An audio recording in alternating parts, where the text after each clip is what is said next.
You are about to experience the Drunken Peasants podcast, the greatest podcast in human history. Please recognize that this podcast is designed to be amusing and entertaining, and thus we engage in satirical comments, exaggerations, and even dirty jokes. If you are offended by such things, please go away and die. If you enjoy this podcast, we ask that you help to support its existence by contributing to our Patreon at patreon.com/DP. Contributors get regular access to monthly private shows, special commentaries, Google Hangouts with the peasants, and more. If you don't want to do that, you can also support the show by visiting audibletrial.com/Drunken Peasants to get a free audiobook and access to over 150,000 audiobook titles, including great selections on science and skepticism. And if you shop on Amazon.com, we strongly urge you to use one of the Amazon affiliate links in the description section of our videos. You can help support the show simply by using our link to buy things you were going to buy anyway. Now that we've got all that shit out of the way, sit back and enjoy the show.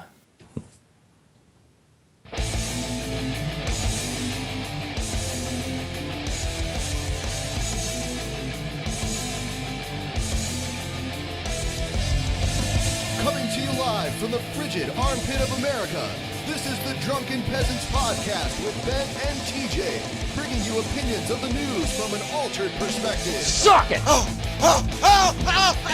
There are starving children in the world, right? Show me. Show me some empirical evidence it's happened. Yes. Lick my butthole, he laughed. What the fuck is going on? Nothing, TJ. You're garbage. You're garbage, TJ. And now, here are your hosts, Ben and TJ. Welcome, everyone, to the Drunken Peasants podcast, where we DP the fuck out of the news. And it's just me and TJ here today. Well, actually, not just the two of us. We actually have LiberalViewer here. LiberalViewer. What is Hey. that thing? Get out of here. I can see it. I don't care. I can see it. God, just shut up, TJ. I can fucking see it, Ben. Fuck you, buddy. LiberalViewer is here today with us here on the Drunken Peasants. There he is. There he is. Look at him. With his books behind him. I notice you have certain books angled towards the camera like, yeah, read these fucking books, you morons. Books that I feature on my own show that I do on Sundays with the roundup of the political analysis shows from the Sunday morning corporate media here. What's wrong with the corporate media? Why are you so against that? Well, I'm not against it. You said it very snarly. You're like, corporate media. Corporate media. Well, I've actually been watching those corporate media shows for like the last 20 years, and they're kind of the basis of my political knowledge, so I can't knock them too much, but they definitely have their own corporate biases when they, what they decide to cover and how they decide to cover it. I've never heard a bigger lie in all my life. I always hear when Totally fair, totally balanced. all the time with Fox News, I always hear them say the mainstream media, referring to other media sources as if they're not mainstream. But wouldn't you say they're mainstream because they're a major cable news network? Yeah, definitely. I mean, they're the number one cable news network, although they often try to say that they're like the biggest news network, when in fact they don't get as many viewers as like CBS, ABC, and NBC for their nightly news broadcast, like that half hour they do at 6:30. That actually has the most viewers of all the network news. But Fox News gets the most viewers of all the cable news networks, so it should definitely be considered mainstream news, I think. Yeah, and when they give an opinion, they're like, well, the mainstream media doesn't agree with this opinion. And I would say who's more mainstream than you guys are? We always say that on here because they always say that like, oh, well, we have the inside, like the mainstream media doesn't want you to know this. I'm gonna teach you the things the mainstream media is trying to keep suppressed.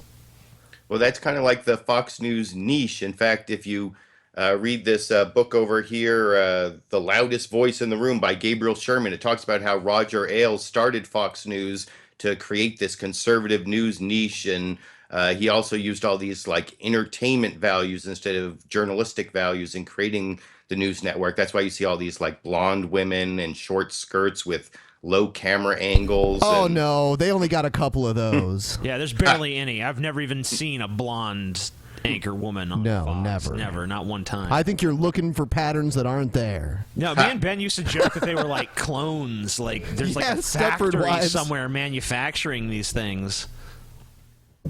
It's kind of creepy. You know, this has nothing to do with anything, but there's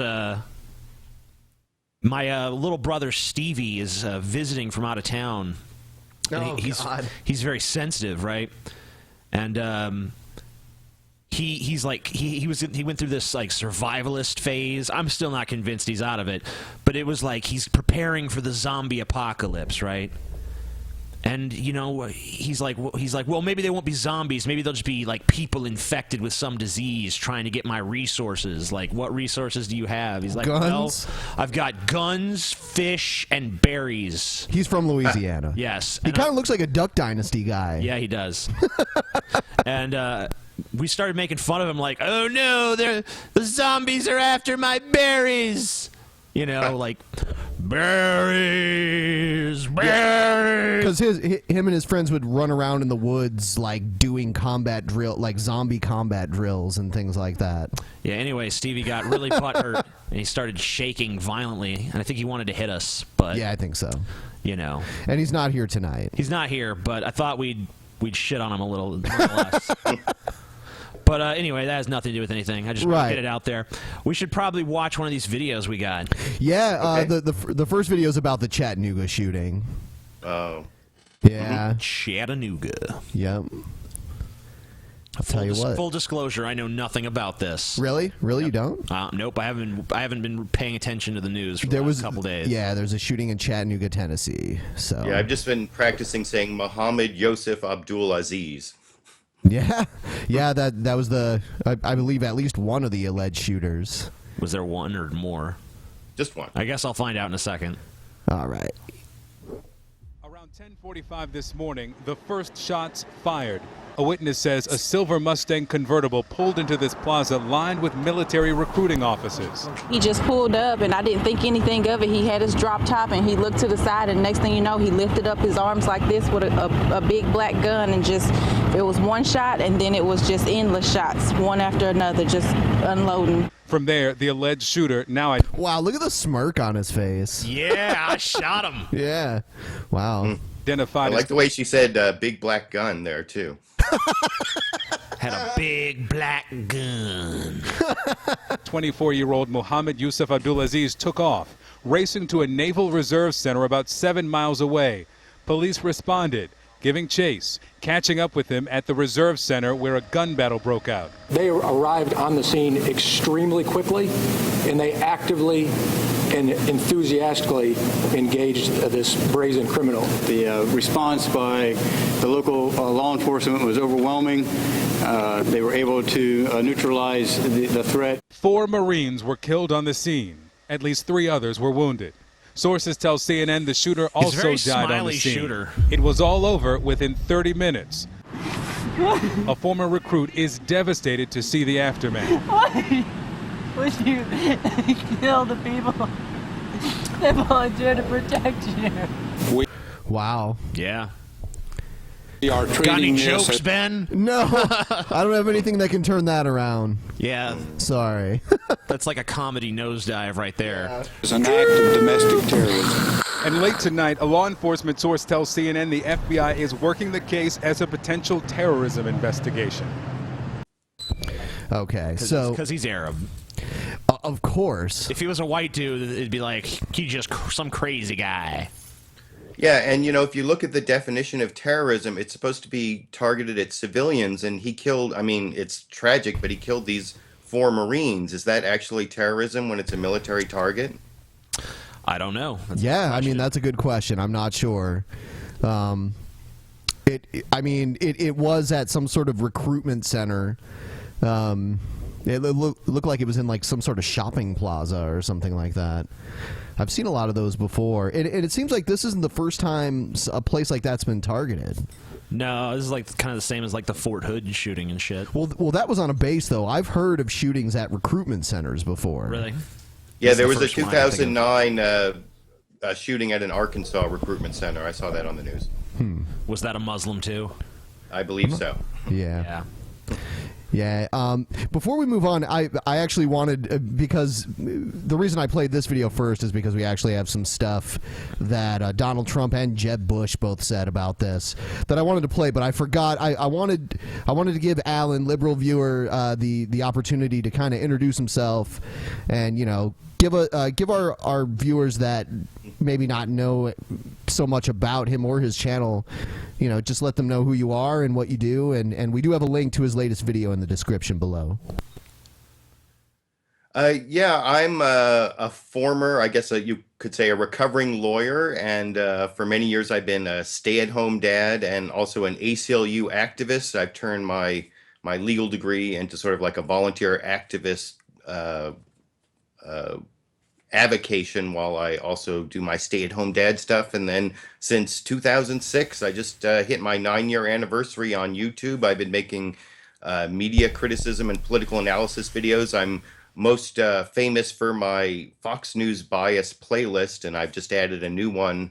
The latest video on my Fox News bias playlist is down in the show description here, about how Fox News likes anti-atheist discrimination.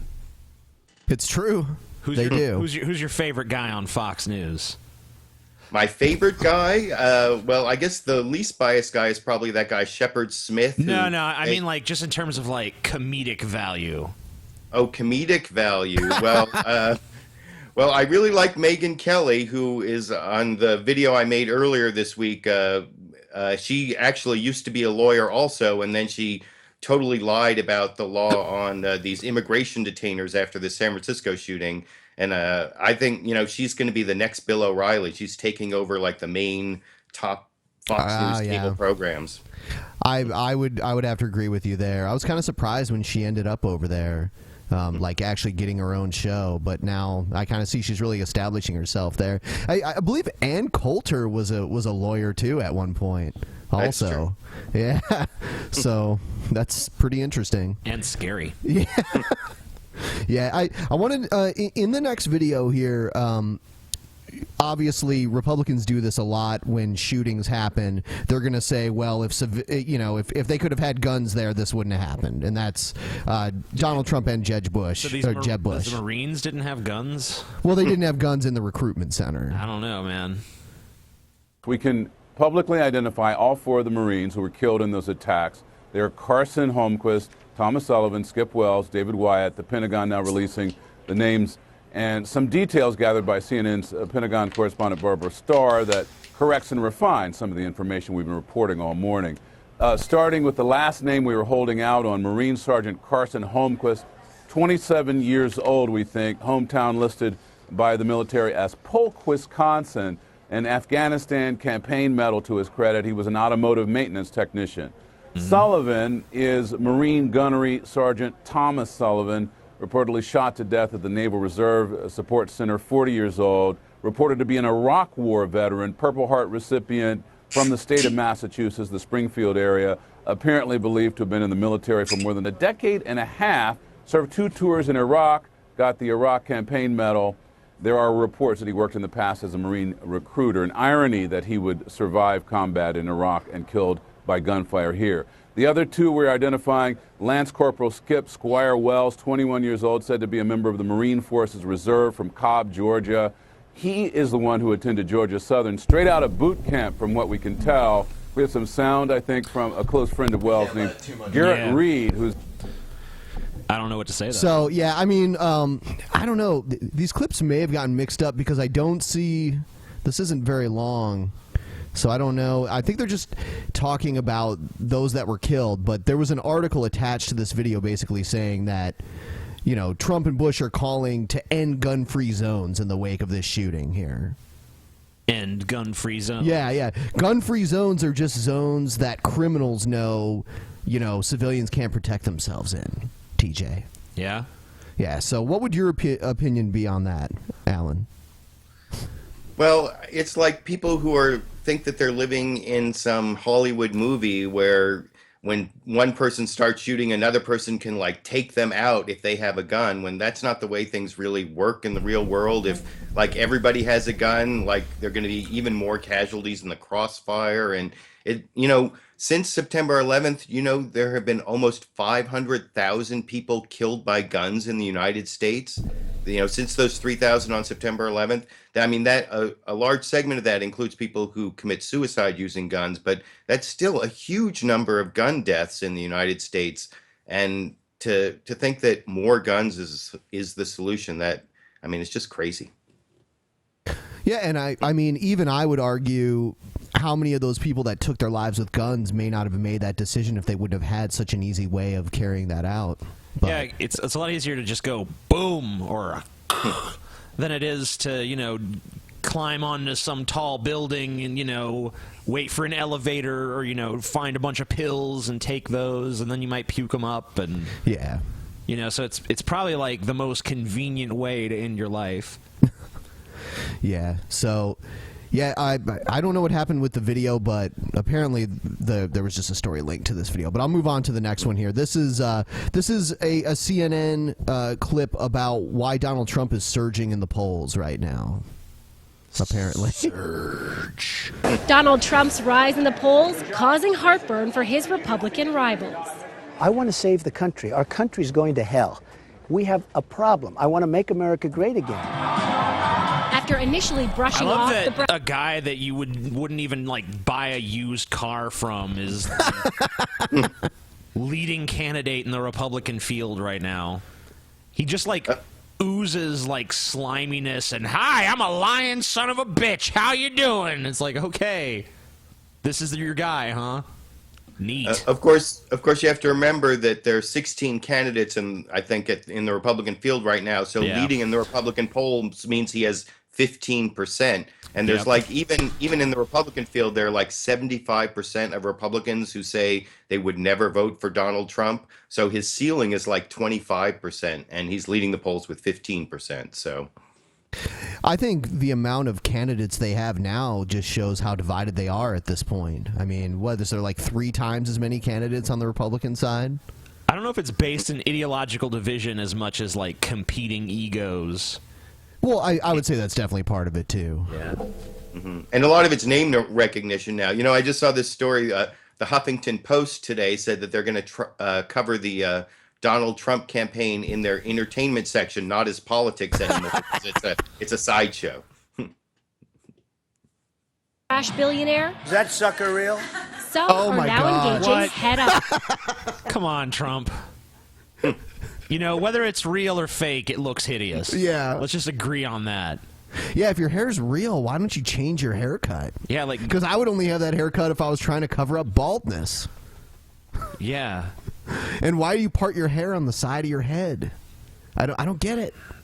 Thank you, Jeff. Former Florida Governor Jeb Bush took a hard line this week in Iowa. Mr. Trump has every right to have every belief he has. He's going to run. That's fine. But I don't want to be associated with the kind of vitriol that he's spewing out these days. Bush isn't the only one. Former Texas Governor Rick Perry has gone toe-to-toe with Trump on social media, releasing this video. Your remarks might make for good reality TV, but they're way out of touch with reality. You have any fucking to talk, well, Rick I Perry. mean, seriously though, as governor of Texas, he's not going to agree with the statements that Donald Trump said. Sure, but I mean, he doesn't have the right to say anyone's not, in touch with reality. But he's wearing glasses, so he's smart now. Oh, you're right, he is. So this time he's going to have his notes about the the departments that he wants to close written on his palm. Mm-hmm, exactly. Just like Sarah Palin.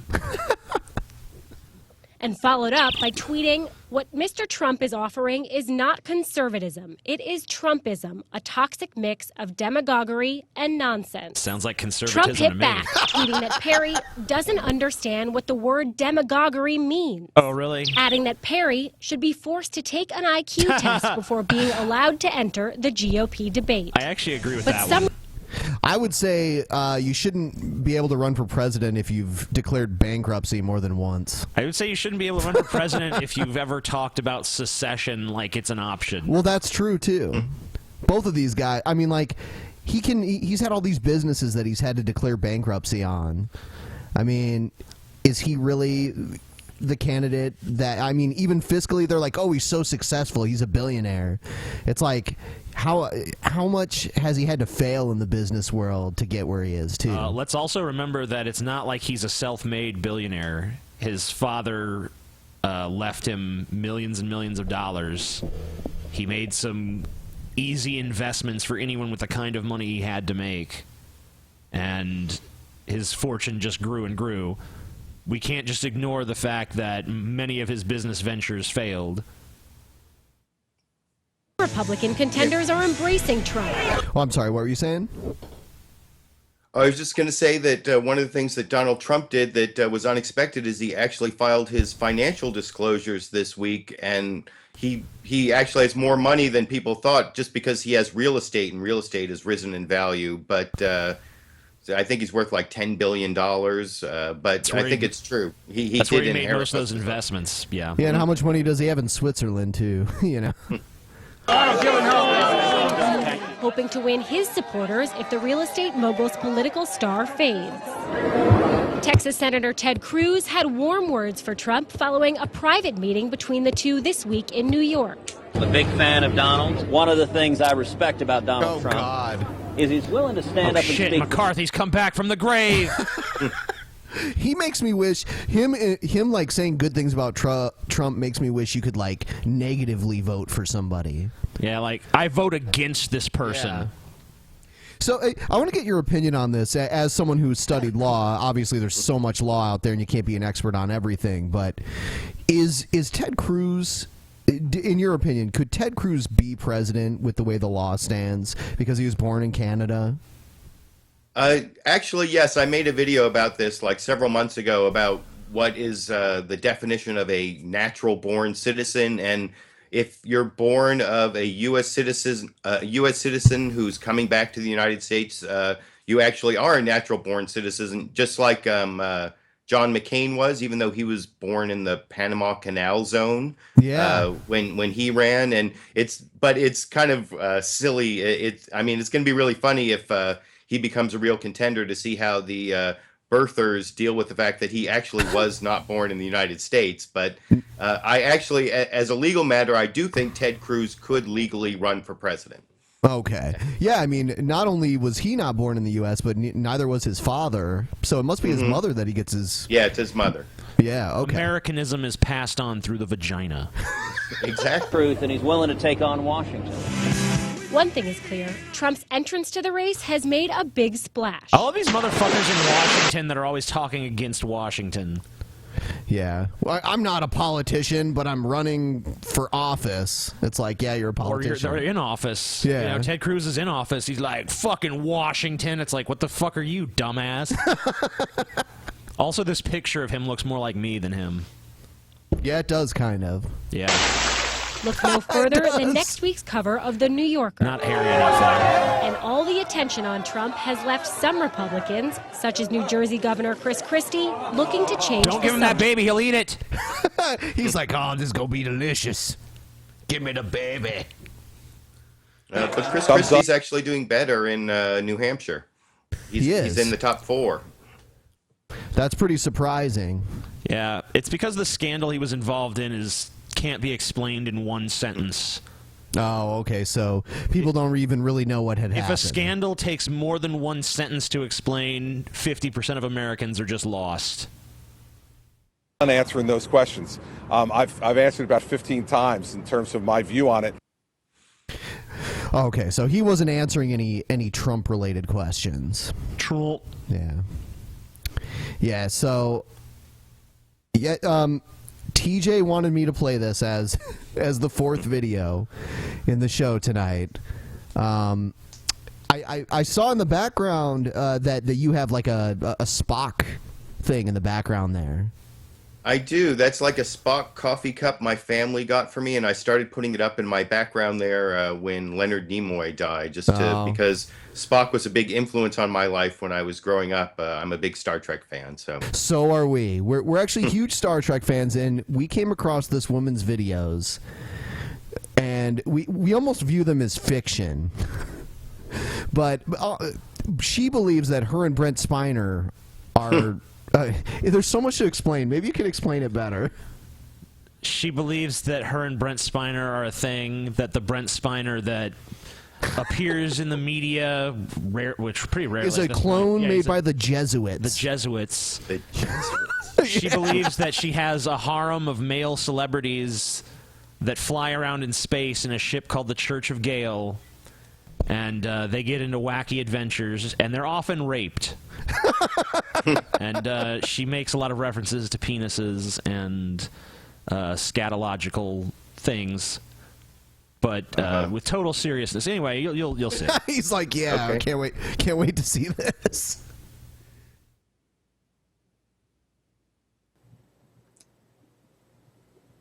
To honor the recent passing of Satoru Iwata, the president of Nintendo, we at Church of Gail are going to start a Nintendo college, which will train workers to work for Nintendo. They will learn physics and programming skills.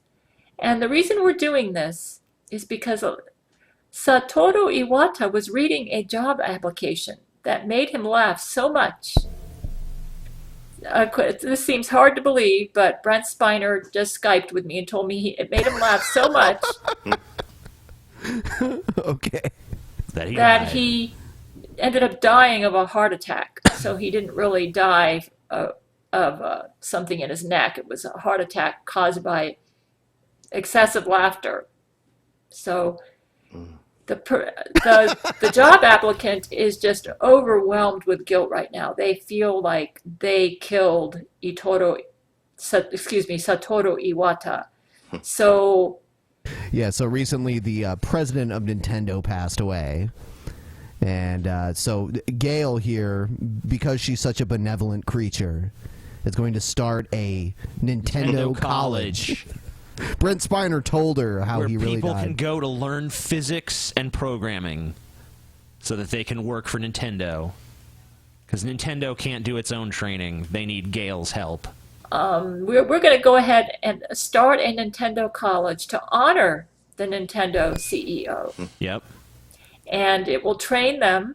The reason he laughed is because the job applicant was lacking the skills necessary to work at Nintendo, and I guess he just thought it was so funny he laughed himself to death. So, but this job applicant is just overwhelmed with grief, and just pray for them that they can deal with it. I think one thing that will help is we've decided to start a college, a Nintendo college at Church of Gail. It will teach the... So do they actually have to go into space to attend this college? Yeah, because the Church of Gail, as far as we understand, is like a starship. You know, and the thing is, I don't know if you would want to go to this college because literally the crew gets kidnapped and raped by the Jesuits like every other week. Wow.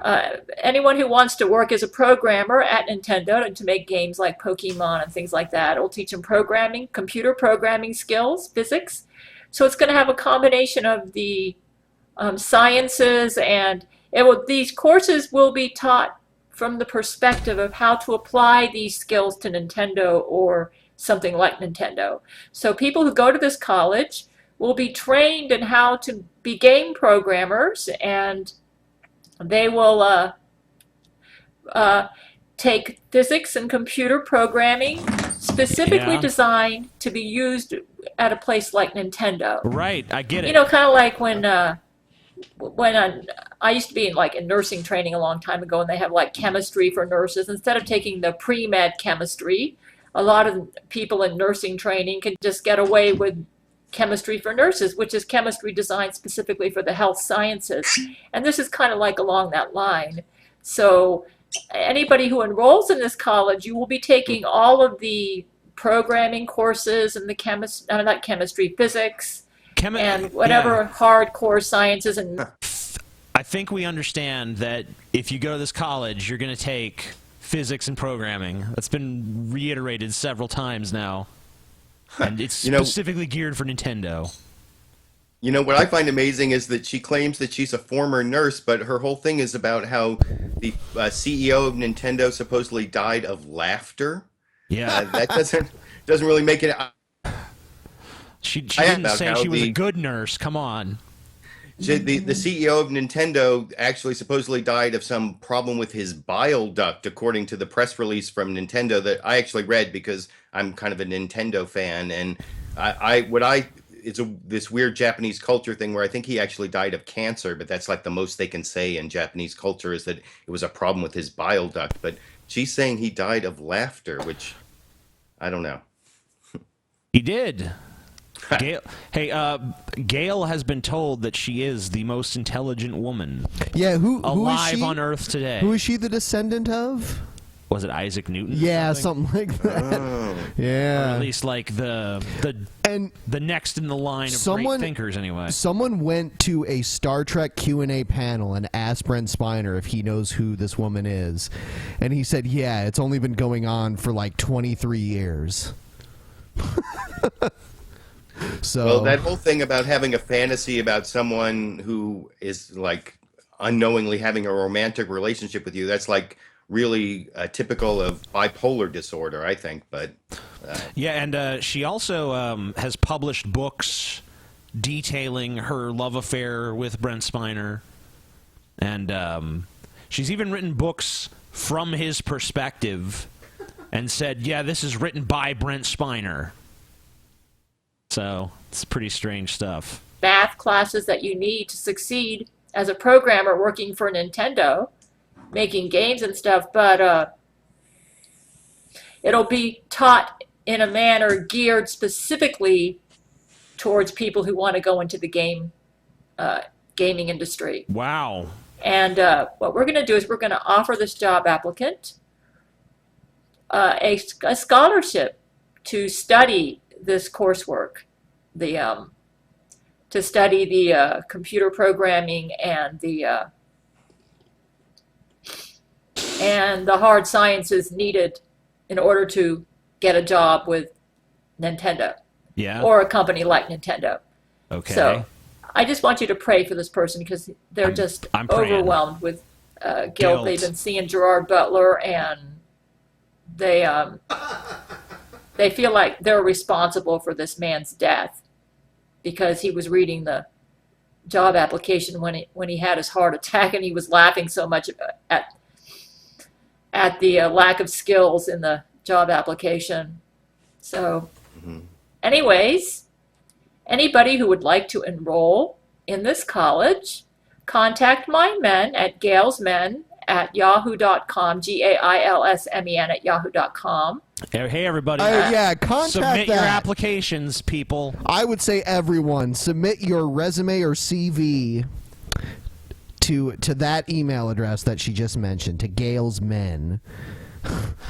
Yeah, let her know that you're interested in enrolling in her college. Yeah, it's so that you could take physics and you could take programming and you can work at Nintendo. Yeah, Gail's Men are Brent Spiner, Matthew McConaughey, Gerard Butler, Vladimir Putin, Keanu Reeves. Yeah, Keanu Reeves, not to be confused with Keanu. Terrence Jenkins. Too. No, well, he's not one of her, like her men. I think he is. No, I don't think so. Pretty sure he is. Okay.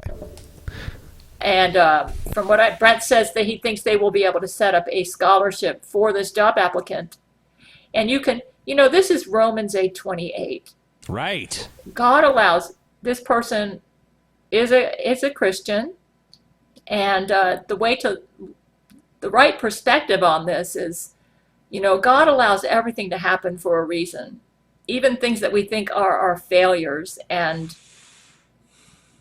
you need to just move on and go on and learn from what life hands us.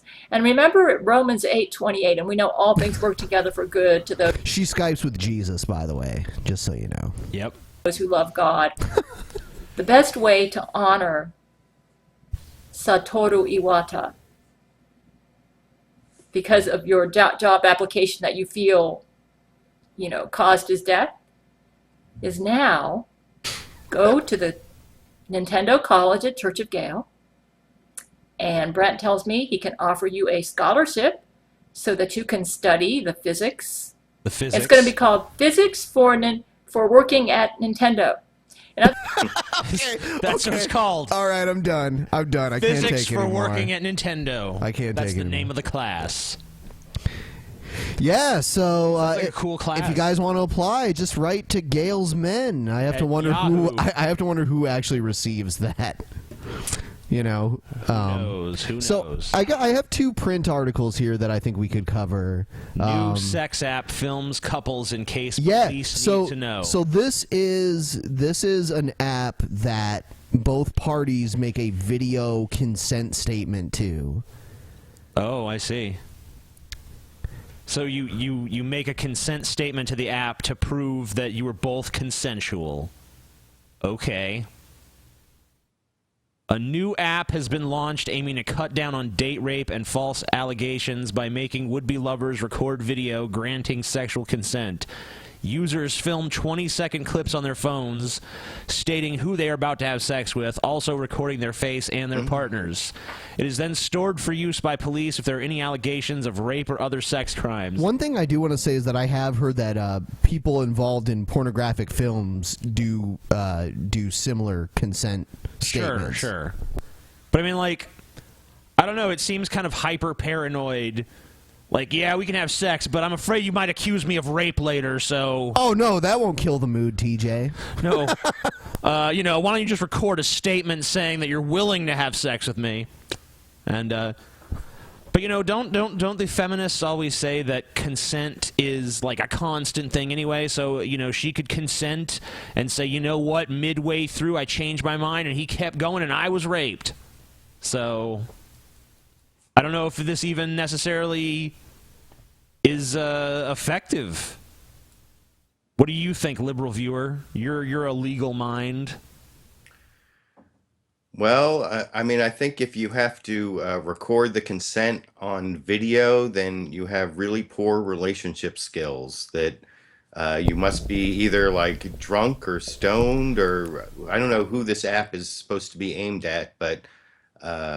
I know that there are these colleges that have these really ridiculous consent rules where you're supposed to get consent for every, verbal consent for every escalation of sexual contact, and that goes too far. But on the other hand, what you were just complaining about, TJ, about people being able to revoke consent partway through, of course anyone can revoke consent partway through if they want to. Of course. Can someone retroactively revoke consent? Well, retroactively, you have to decide. It depends. I thought I wanted to, but now I realize I really didn't want to. Well, I don't think that is the real problem with sexual activity between people who may or may not be consenting, is that there are too many people who retroactively decide that they didn't consent. I think it's that there is probably more problem with people who don't clarify their consent at the beginning, more likely. But I didn't kiss your neck now? Well, that's Can what I was saying. Can I touch your butt now? I don't think you have to verbally consent to every single escalation of sexual contact, but you do. You do. No, but that's not. And I thought it'd be interesting because I think on some of these points, maybe we may have a slight disagreement on it, and I think that's fine. So if there's anything you disagree with what we say, please let us know throughout the court. Yeah, and I didn't think you wouldn't, but When asked who the app is targeted towards, the U.S. designer Michael Lizak explained it is stateside athletes who have become fraught in numerous recent sexual scandals. He said, who seems to be the most involved with scandals? Athletic teams and fraternities. Those who expressed lukewarm support include Eloise Beverley, a member of the Royal Holloway, University of London's Feminist Society. She told the student newspaper, The Tab, "I think it's positive to encourage dialogue about consent, and I hope this app helps to do that." I don't know, I lost my place. But the creators' focus on keeping athletes away from sex scandals seems to encourage the idea that false accusations of rape and sexual assault are more common than they really are. It seems the creator is more concerned with the reputations of perpetrators than the well-being of survivors of sexual assault. Who gives a fuck what his motives were? You know, if you like the app, you like the app. You know, whatever the intentions were behind it, if it has the fucking added benefit of supposedly protecting girls, then, you know, who gives a shit? And also, there's a shit ton of differing statistics about false rape out there, and none of them are definitive. Well, I mean, no statistics are ever really definitive. They're always like guesses based on some subsegment of the people who you're trying to guess about, but that's the best we can do. Yeah, but I mean, like, I've seen it. It's so wild with that. I mean, I've seen it as low as 2% and as high as like 40-something%. Now, I don't think it's 40-something%, but I think it's probably higher than 2% too. But I really don't know, because the statistics are all over the place. I don't see how anyone can definitively state, this is how often false rape happens. We don't really know. Well, I would agree with that statistics don't really tell us any exact number. That's definitely true. Anyway, what's the next print story, Ben? Let's see. There's one more. Lawsuit. Teenager hit with taser 3 times during Grand Mal seizure. A lawsuit filed this month by an Etowah County woman alleges that police officers from Rainbow City repeatedly fired tasers at her and her teenage daughter at a concert while the daughter was suffering from grand mal seizures. The 32-page lawsuit, filed July 9th in U.S. District Court, I can't read anymore because it's not on the screen, accuses at least 5 Rainbow City officers and 3 Gadsden officers who were allegedly handling a security for a January 16th hip-hop concert of excessive force, torture, and other cruel, inhumane, and degrading treatment. It also names Rainbow City Police Chief Greg Carroll and Center Stage, the entertainment venue where the suit alleges the incident took place. Well, you know, those hip-hop concerts, that's where all the trouble starts. That's where it all starts. But, you know, the funny thing is that actually I know someone who suffers from grand mal seizures, and he had one while driving. And so he pulled over to the side of the road, and a cop pulled up behind him and was like, "You're drunk." He's like, "No, I'm having a seizure. I'm having a seizure." And the cop's like, "No, you're drunk." And he got arrested and charged with DUI and had his license, I don't know, suspended for like a few months while he fought it in court. Medical documentation that he does in fact suffer from seizures. And he actually passed a breathalyzer test as well, but apparently this cop was a fucking moron, so... Well, that's not unusual. No, it's not. I wish it were, but it's not. So basically, this girl's having a seizure at a concert, and this cop is like shocking her. What do you think of that? I think cops overuse tasers. I mean, I've actually made a couple videos over the years about tasers. I've done some activism for the ACLU on it. Tasers should only be used when deadly force is indicated, because tasers can kill people, and they have killed people. You know, often the police will use tasers as if they're some sort of non-deadly weapon that they can use even for non-compliance. That's the worst part about the use of tasers, is that police will use it for people who are just not complying. I have one video, I think, about someone who was in a diabetic coma in their car and was tased by the police, and another one about a woman who was being accused of shoplifting here in Sacramento, and she was at Walgreens, and she was trying to show them the cops her receipt, and they like multiply tased her. And I think there was a lawsuit, a successful lawsuit out of that. She was planning to use that receipt. Cops should not use tasers unless deadly force is indicated, because they can kill people. There's even been instances where people were strapped to tables and tased. What if she was trying to use that receipt to attack the officers? I mean, and even the old YouTube video, "Don't tase me, bro." I don't think that guy should have gotten tased. Yeah, it kind of sucks that his thing got turned into like a joke, like, "Oh, don't tase me, bro." But you know, he really shouldn't have been tased. Why was he tased? Just because he was trying to ask a mouthing off to question John Kerry, basically. Yeah, he's like, "Fuck you, John Kerry. You're a piece of shit." He didn't even say that. He was just being like a troll I know to he didn't him. say that, but you know, it basically amounted to that. But And that's my just, point. like, You should tase only him, use tase tasers him. when someone poses some threat of, you know, at least some sort of physical injury to people, not just for non-compliance or being, you know, disruptive. I disagree.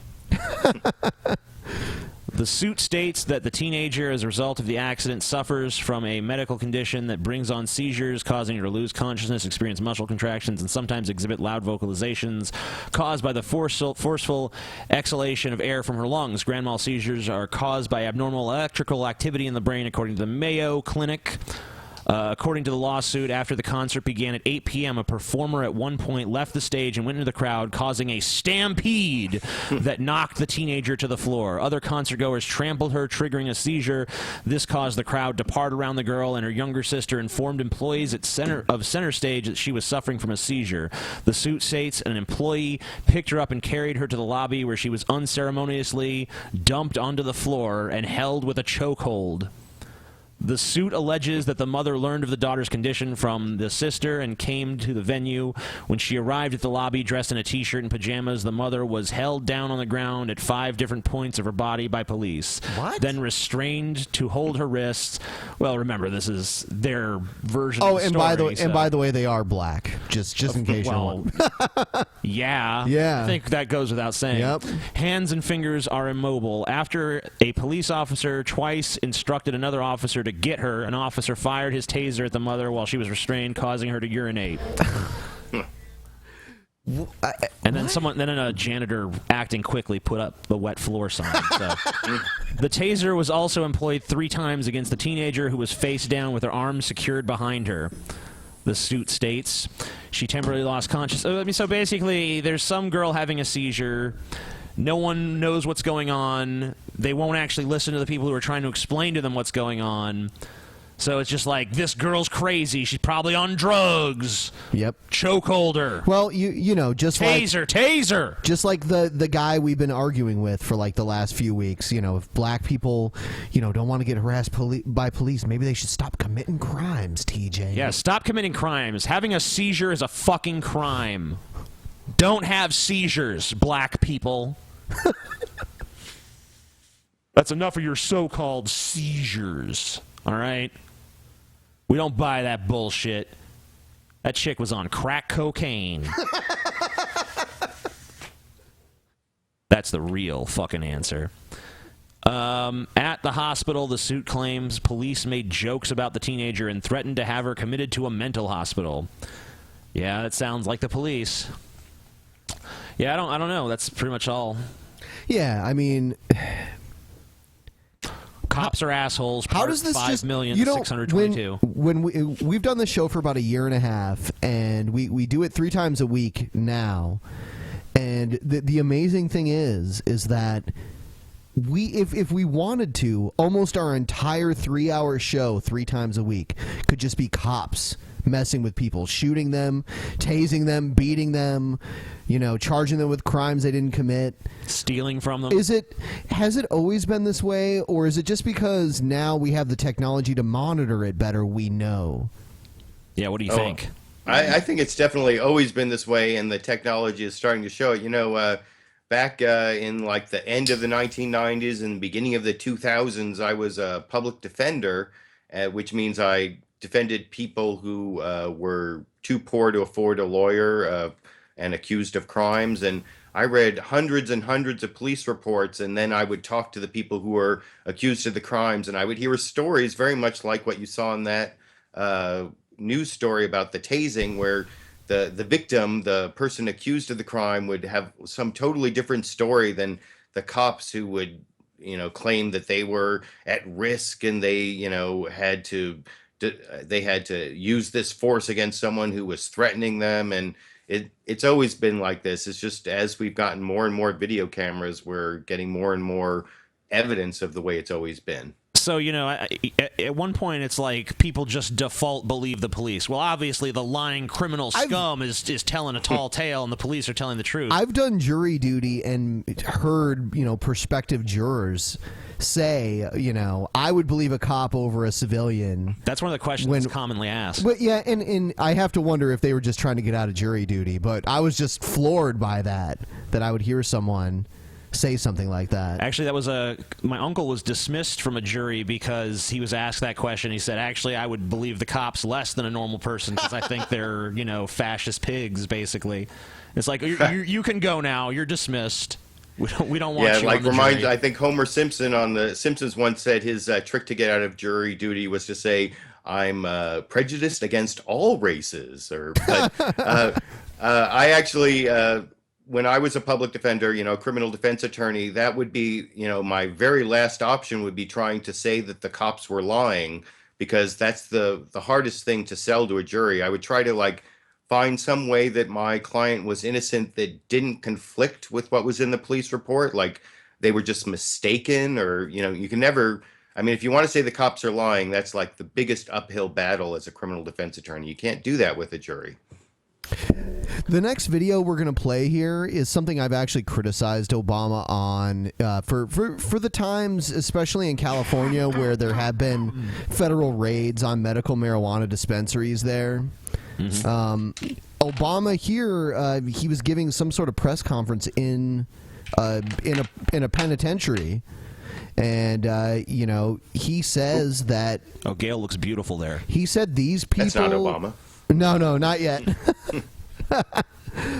He says that, you know, he understands that he's made the same mistakes that the people in the penitentiary have made, but he was just, you know, fortunate to not end up like them, which I had never heard him actually acknowledge, because I've always called him out on that. You know, he's not for legalization of recreational marijuana, but he smoked it recreationally, and if he would have gotten busted for it, you think he'd be president today?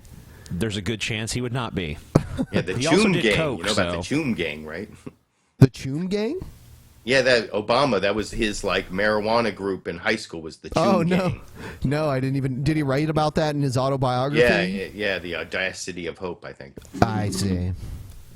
At least he was honest about it. The audacity of weed. These are young people who made mistakes that aren't that different than the mistakes I made and the mistakes that a lot of you guys made. And I appreciate that he's saying this, but I would have appreciated it more when he was first elected, not... We should have liked this guy president so he could do something about this. Yeah, exactly. That's how I feel about it. Well, that's the same thing Bill Clinton did. He didn't come out for marijuana legalization until after he was president. It's like, oh, maybe you should have said something when you had some power to do something about it. Nah. The difference is they did not have the kinds of support structures, the second chances, the resources that would allow them to survive those mistakes. And, you know, I think we have a tendency sometimes to... I wonder if Obama really believes that smoking weed in his youth was a mistake. I can't imagine that he actually does. Yeah, I mean, like, if he would have gotten busted for it, then it's funny. The worst consequence of smoking weed is getting busted for it. I mean, like, there are other consequences. It's not totally safe. It's not totally harmless. Things can happen. What are you talking about? It cures cancer and everything. Yeah. Anyway, though, but I mean, like, that's the worst actual consequence. Is that it's illegal. Usually, yes. And aren't things usually illegal because there's a worse consequence than it being illegal? Yeah, like if you murder someone, Yeah. someone's dead, you know? Right. That's why it's a crime. I don't know. Well, that's definitely true, though. I think actually Obama has admitted to using cocaine in his youth He as has. well. Yes. Yep. He used And you know what? Honestly, I think cocaine should be legal too. I don't know. I think it all should be. I want to do all the drugs. Yeah. No. Yep. No. TJ can't do them. Yeah, I want to do them. Nope. You want to keep them illegal for me only, huh? Yeah, okay. Actually, I take it all back. I changed my position now. Because I'm looking at this fucking next to me, and yeah. He had to reconsider. Yep. You've changed my stance, TJ. Cool. I've changed Ben's mind on an issue today. Take for granted or think it's normal that so many young people end up in our criminal justice system. It's not normal. It's not what happens in other countries. What is normal is You're the teenagers doing president. stupid. You're the fucking president, all right? So, you can't. I don't know if you could just go and act like this is a big concern. You know, in the dying, the twilight days of your fucking presidency, like, yeah, this is a problem. We gotta fix this shit. Yeah, I mean, he's got the power to pardon or to commute the sentence of anyone in the United States, and he chose 46 people in federal prison who have, like, drug sentences that are too long and who have really, like, rehabilitated themselves. I mean, there's, like, at least 1,000 people, maybe 10,000 people in federal prison who he should have commuted their sentences. What about the federal raids, to the legal dispensaries in California? Does that cross his desk at any point?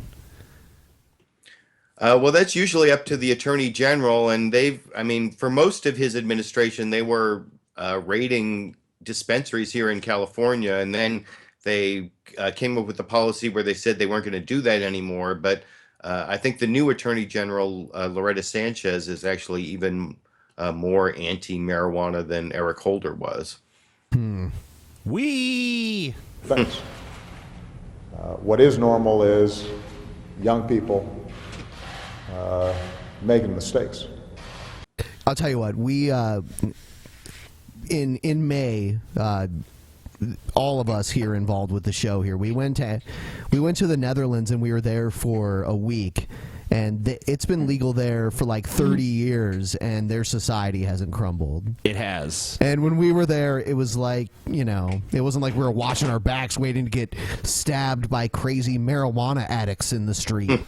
The reefer madness. So, I don't know. I don't know why we're so slow here when it comes to this issue. And we've got to be able to distinguish between dangerous individuals who need to be incapacitated and incarcerated versus young people who are in an environment in which they are adapting, but if given different opportunities, a different vision of life. I always picture Dick Cheney as Vader and Pope Francis as the Emperor. Or, I mean, no, not Pope Francis, Pope Benedict. That's what I meant. Those two. He's not Pope anymore. I know he's not anymore, but he's still around. He's not around. He's dead. No, he's still alive. He died. No, he's still alive. He retired. He died. No. I always called him Ratzinger because I never went with his Pope name. I always just called him like Pope Rat. Or the Nazi Pope. Yeah, I mean, he did have a Nazi past. I don't know how intentional it was, but it was definitely there. I wish I could have been a Hitler Youth. Well, you fit in pretty well. You fit the mold, Tall, for sure. I'm really white. I have blonde hair. I have blue eyes. I am the master race. But you're fat, so... Well, that's because I grew up in this corrupt, sinful... Jew-run world. It is funny, though. Yeah, we took TJ to Europe, and he lost like 20 pounds almost immediately. That's because I was closer to my homeland. No, it was actually because we were making you walk. No, it's because I was closer to Deutschland, Ben. We were making him walk. That's why. Deutschland. All right, here's a story out of Philadelphia. It has to do with an outraged father going to the toy store with his son, and they see an action figure that deeply offends him. It's actually a vintage action figure. Offensive action figure. So here we go. Down the toy aisle, had a local dad doing a double take. He's furious over a popular Star Wars action. It's Slave Leia. So is this the first time he's seen the Slave Leia outfit in his life or something? Because this is kind of something that has permeated popular culture for like decades now. I'm kind of surprised. Like, oh my god, I can't believe this exists. That seems like a fun toy, though. I would have liked that as a child.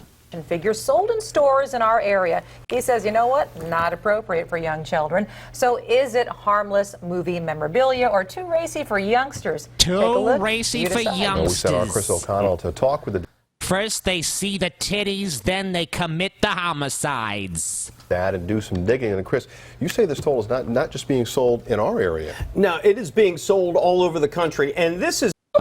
Yeah, it's a Star Wars toy. Why would it just be sold in your fucking area? That doesn't even make sense. Like, Star Wars, this global fucking phenomena is gonna just... We're gonna only sell our toy in this... I don't even know what fucking state they're broadcasting from, but... It's a toy that's all over the country in stores and online. Some parents say this action figure for kids 4 and above is way too inappropriate for kids of any age. Here's an idea. If you're a parent and you don't approve of that toy for your child, now this is going to be really hard, so try to bear with me. Don't fucking buy it for them. How about that? I think, is there some flaw in that plan that I don't see? Because it seems like it worked pretty well to me. That's Fred Hill's daughters at the Target store in Deptford, shopping for their birthday gifts. Look at that. It's pretty inappropriate. The single dad was shocked to see this on the toy aisle shelf. I mean, I could understand if like the metal bikini was removable or something. I hope it is. No, it's not, TJ. Sorry. So let me ask you a question. Shouldn't like Barbie be inappropriate? Because you can like take her clothes off. Yep. You know? Yeah, I mean, that's what I was thinking is, you know, I've raised a daughter. I'm a stay-at-home dad, and Carrie Fisher from the first half hour of Return of the Jedi, that is not the most sexualized thing out there for kids. I mean, there's all sorts of stuff where they're supposed to like put on lipstick and, you know, all sorts of makeup for kids and like little bikinis for kids. This is just like a toy. I don't know what the outrage is about. Maybe it's because of the slave motif or something. It's just like the people that go, the really conservative people that go to the Halloween store and they're like, look, it's a devil. They want people to be the devil. You know? It's ridiculous. Well, maybe they should enclose a picture of what like Carrie Fisher looks like today to, you know, sort of... You know, yeah. I'll tell you what. Dissuade the kids. I'll tell you what, though. For the new movie, as soon as they announced the new movie, Carrie Fisher lost like 80 pounds, like out of nowhere. Same thing with Mark Hamill. Personal trainer and shit. Mark Hamill too. He was a pretty big guy, and all of a sudden he's like really thin, out of nowhere. It's because like for the first time in like pretty much decades, they're going to be in a major, Hollywood movie again. So yep. Hasbro made Star Wars Black Series action figure of Princess Leia, wearing what the box described as a slave outfit. I got 2 daughters. I don't need 2. It's true. The toy. It's a fictional story. She was Jabba the Hutt's slave. There you go. Have you seen the fucking movie? At least they don't include like the Jabba the Hutt tongue there or whatever. Yeah, that should be the toy where Jabba licking her tits and everything. Sell a toy like that to kids. Hey, man, if this toy pisses them off, you know, wait till they turn the aisle and see the 50 Shades of Grey toys, you know? Features a scantily clad version of Princess Leia, complete with a chain around her neck. The toy that even has Dad blushing. And they're like, Dad, why does this doll have a chain? Hold on. You're blushing? Really? Seriously? Why does this doll have a chain around her neck? Here's an idea. Just explain why. She's a slave? She was, in the first, like, half hour, 45 minutes of Return of the Jedi, Leia was captured, and she was Jabba the Hutt's slave. But then she, killed him and escaped. And, actually it's kind of empowering in a way. It is. She fucking pretty much saved herself and killed her fucking master, so fuck you. Around her neck. I don't have any answers. You know what I mean? I'm just like blown away looking at it. Ironically enough, she used the chain to kill Jabba the Hutt. Yeah, you don't have any answers? She strangled Jabba the Hutt with the chain. What do you mean you don't have any answers? It's fucking part of like our pop culture. Like everyone has seen these fucking movies. Not everyone. Even if they haven't seen them, you'd be surprised how many people are proud that they've never seen it. Well, they can die. They can all just die. So, Alan, we have to ask you now, like, Star Wars or Star Trek, if you had to put one above the other? Well, I'm fans of both, but if I had to put one above the other, I think it would definitely be Star Trek because Star Trek has like more of a like philosophy of life and like real values that, I mean, Star Wars is more of like a, action sort of cowboy almost thing, like. But don't, I mean, I would say, if it was just, if the only thing that existed was the original trilogy still, I might say Star Wars, honestly. Oh, you're garbage. But the prequels, I can't possibly say Star Wars. The J.J. Abrams Star Trek movies, though, they're almost like Star Wars movies, only with Star Trek characters. I agree. And that's why I feel he's now, directing these new Star Wars movies, which is fine. I hope they're great. I at least like the visual motifs that he's using. And he's using a lot of practical special effects, so we're not going to see this hokey overuse of CG that, kind of ruined the prequels, or one of the many things that ruined them, at least to me. But I don't know. There'll be many lens flares, many lens flares, I'm sure. Oh, yeah, the lens flares everywhere. That's his trademark. He just feels like, man, what would really improve this scene? Big-ass lens flare right here. All right, so we'll move on. Han Solo's gun will just apparently there was an argument on a Fox News show where two hosts, one of them being Geraldo, kind of got heated with one another. So we'll play that here. All right. Well, as we mentioned in this segment already, Donald Trump, someone definitely with a commanding presence, still dominating the news cycle. So another GOP hopeful, right? Donald Trump up on that stage. Let's see. How should the other candidates deal with the Donald? Here are some of their latest responses. Donald is a friend. I've known him for 13 years, and I like him personally. But his comments were inappropriate. That's now the 15th time I've said it, and it's going to be the last time I say it. Because, but no, seriously, when I'm out there talking to folks, nobody in the real world asks me about. Okay. Yeah, I'm just saying. I'm sick of the word inappropriate. We need to come up with a new word for when someone says something we don't like. His comments were just inappropriate. This. Nobody. I have been in New Hampshire now for 6 days, and I have not been asked a single question about Donald Trump. On the other hand, I think Donald Trump taps into an anger that I hear every day. Donald Trump, is he bad for the GOP? I've already stated my views about Donald Trump. You're done? I'm done. Wow. I'm done with that piece of shit. I wipe my ass. I'm through. I gave my views. I just think that we need to be much more hopeful and optimistic about our ideology. Okay, but those are the answers. People are saying enough. They say, talk about me, my candidacy, what I have to offer. How did she get onto Fox News with brown hair is my first question. She'll probably dye it in a few months. She can't wear... It's funny, like, none of them are allowed to wear pants, which is, like, the weirdest thing to me. It's like, how many centuries have we gone back in time at this point? In a few centuries, they'll just be, like, naked and in cages. And, like, rattling bones against the bars as they report the news. My positions, my... Maybe they'll be in slave lay outfits, actually. Yeah, it reminds me of that Bill Hicks routine about how the ultimate advertisement will be like putting a bottle of Coke between a woman's legs and just using that as the advertisement. I think that's kind of like the... I think he said that, it's going to pan back. We're just going to start on her face, and it's going to pan back, and you're going to see her naked breasts, and it's going to pan back some more. Have you ever seen the naked news? Do you remember that? And she's going to be holding open her pussy, and then it's just going to say on the side, drink Coke. I remember in the early days of the internet. internet. That's it, TJ. You got it. Yep. There was a thing called the naked news where, like, women, they would read very seriously. They would be anchor women, but they'd be naked. This is my big break in journalism. Yeah. Naked news. Yep. People will look that up now and be like, yeah, Ben, I watched naked news. Naked news.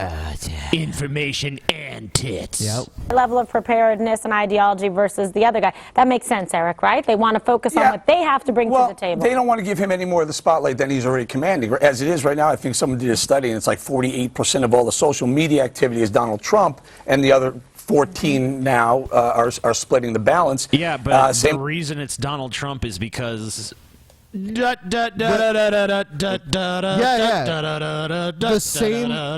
same reason it was Herman Cain at one point, 4 years ago. Unveil my 999 plan. Oh, God. My Sim City plan. And Donald Trump, he doesn't really have conservative positions. He's like moved over to them for this campaign. He's been a supporter of Hillary Clinton for Senate and of the Clinton Foundation. Sometimes I think if a Democrat wanted a fake Republican to run in the primary to destroy the Republican field, Donald Trump's candidacy would be the perfect candidacy to do that.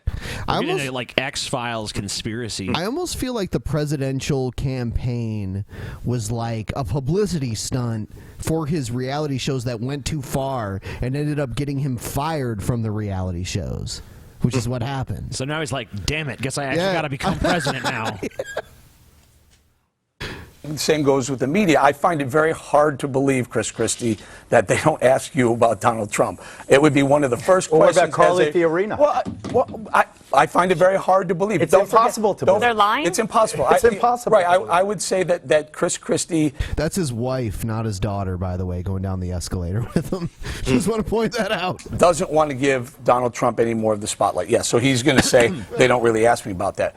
I find it very concerning to be the Trump. As a conservative on Fox and talk that I see other conservatives come on Fox, and rather than pointing the focus at the opponent, which is Hillary Clinton, the Democrats, let's get the White House back, the focus, the I wish guns I could ask are... one of these candidates about Donald Trump, and they would just be like, you know what? Fuck Donald Trump. Trump. But the guy on the right-hand side of the screen and Geraldo are about to get pissed at each other.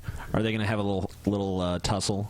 Pointed directly at Donald Trump. They've called him a sideshow. They've called him a clown act. I don't want to get into a food fight with him. Really, guys? Come on. Let's go. The opponent is liberal progressivism, not Donald Trump. I thought the biggest surprise in the national... LiberalViewer, you're the opponent. Okay. Not Donald Trump. Poll that showed Trump tied essentially with Jeb Bush was that Chris Christie, from out of nowhere, was getting over 9% and was in third place. If you consider the other two first and second, they were tied. I noted that too. They have Chris Christie's at 9+. Where the hell did that come from? Because I actually think that in New Hampshire, where he has spent a lot of time, and same with Carly Fiorina, the feedback on both of them on the ground is that they are personable, they are attracting good crowds, and I don't think that Christie or Carly Fiorina are lying when they say that people in New Hampshire aren't asking them about Trump. I think that when they do media interviews, they're asked about him, and that is what it is. But I also think that in order to get to a point where you can attack Hillary Clinton, when you were trying to get to that critical debate stage on August 6th, and there's 15 people that you're running up against, of course you're going to have to talk about the other Republicans. Yeah, but Danny, you bring... Shouldn't they talk about the fact that Trump supported Hillary for so long? But I don't know if you heard what his excuse was for that. He's like, I fucking... do that with all kinds of people. I had to be friends with everybody because I'm a businessman. Is that Megyn Kelly or Elizabeth Hasselbeck? Which one is it? Who cares? That's actually Dana Perino. She used to be that's Dana Perino, who used to be press secretary for George W. Bush. Yeah. If this episode was a movie, she would just be credited as Fox Blonde number 3. Yeah. You have a great point, because the feedback from New Hampshire is very considerable and strong about Chris Christie. And from months ago, I know, from insiders on his camp, that was his whole focus and strategy. Was a strong what I showing in said New was the Hampshire. pundits coming on. I'm not talking about the other candidates. I understand why other candidates take shot at someone who may be ahead, where Chris Christie, I think his Real Clear Politics average is somewhere around 6%, taking a shot at Trump. New. This surge but my point is pundits, Republican pundits coming on, taking shots at front runners, it doesn't make sense. It's part of the reason why the GOP is going to have such a hard time winning another president. It doesn't make sense for the candidates in the field to attack each other and sling mud. That's like politics. That's like standard political shit. I mean, where did the whole Obama's a Muslim idea come from? That came from Hillary supporters. Some people want to say it was Hillary or her campaign directly, but it came from, Obama won Iowa and Hillary supporters were worried about that. I mean, like, there's going to be infighting when these people are jockeying for this position that they all desperately want to be in. Of course, and that always happens.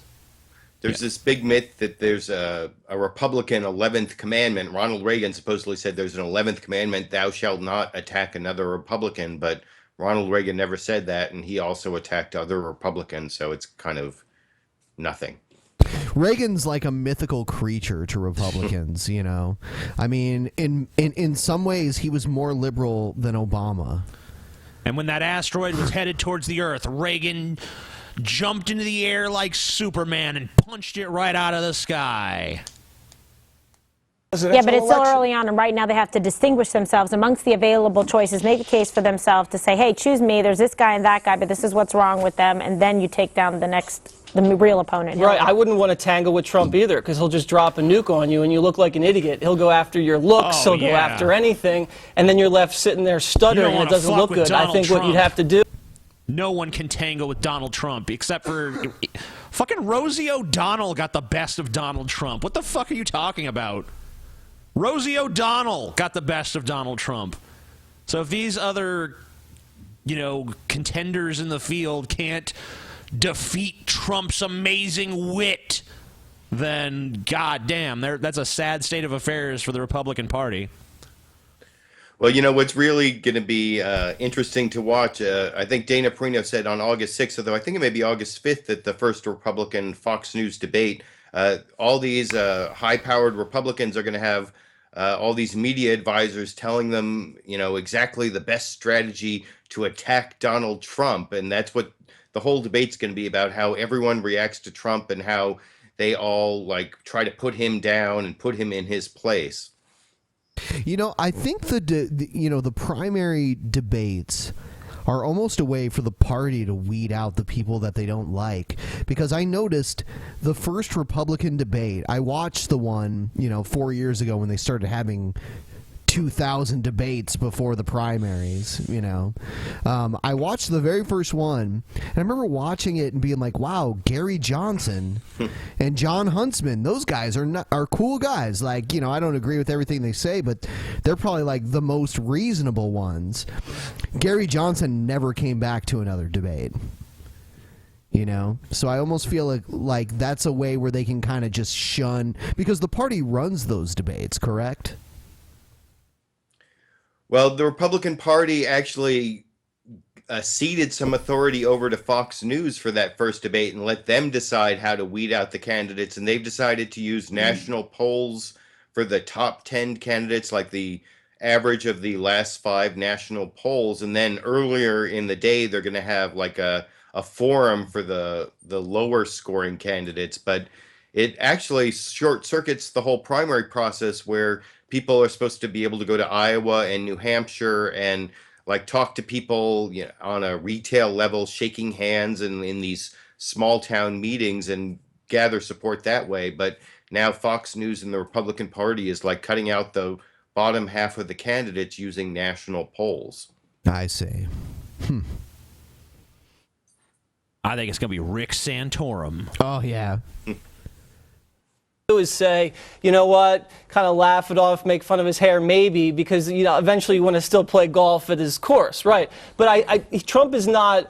He's not going to win the nomination, but Trump has tapped into the red-blooded American bloodstream right now. The people that are sick of watching a skinny community organizer go out there and run this country into the ground, and they want to see a more muscular approach. That's why you refer to your president a skinny community organizer? I do. Disrespectful. I don't think so. I think you've said a lot worse about Republicans. Trump, who is my friend, is going to learn that immigration is... Okay, actually, I changed my mind. I think it's this guy that was just talking, and Geraldo. Okay.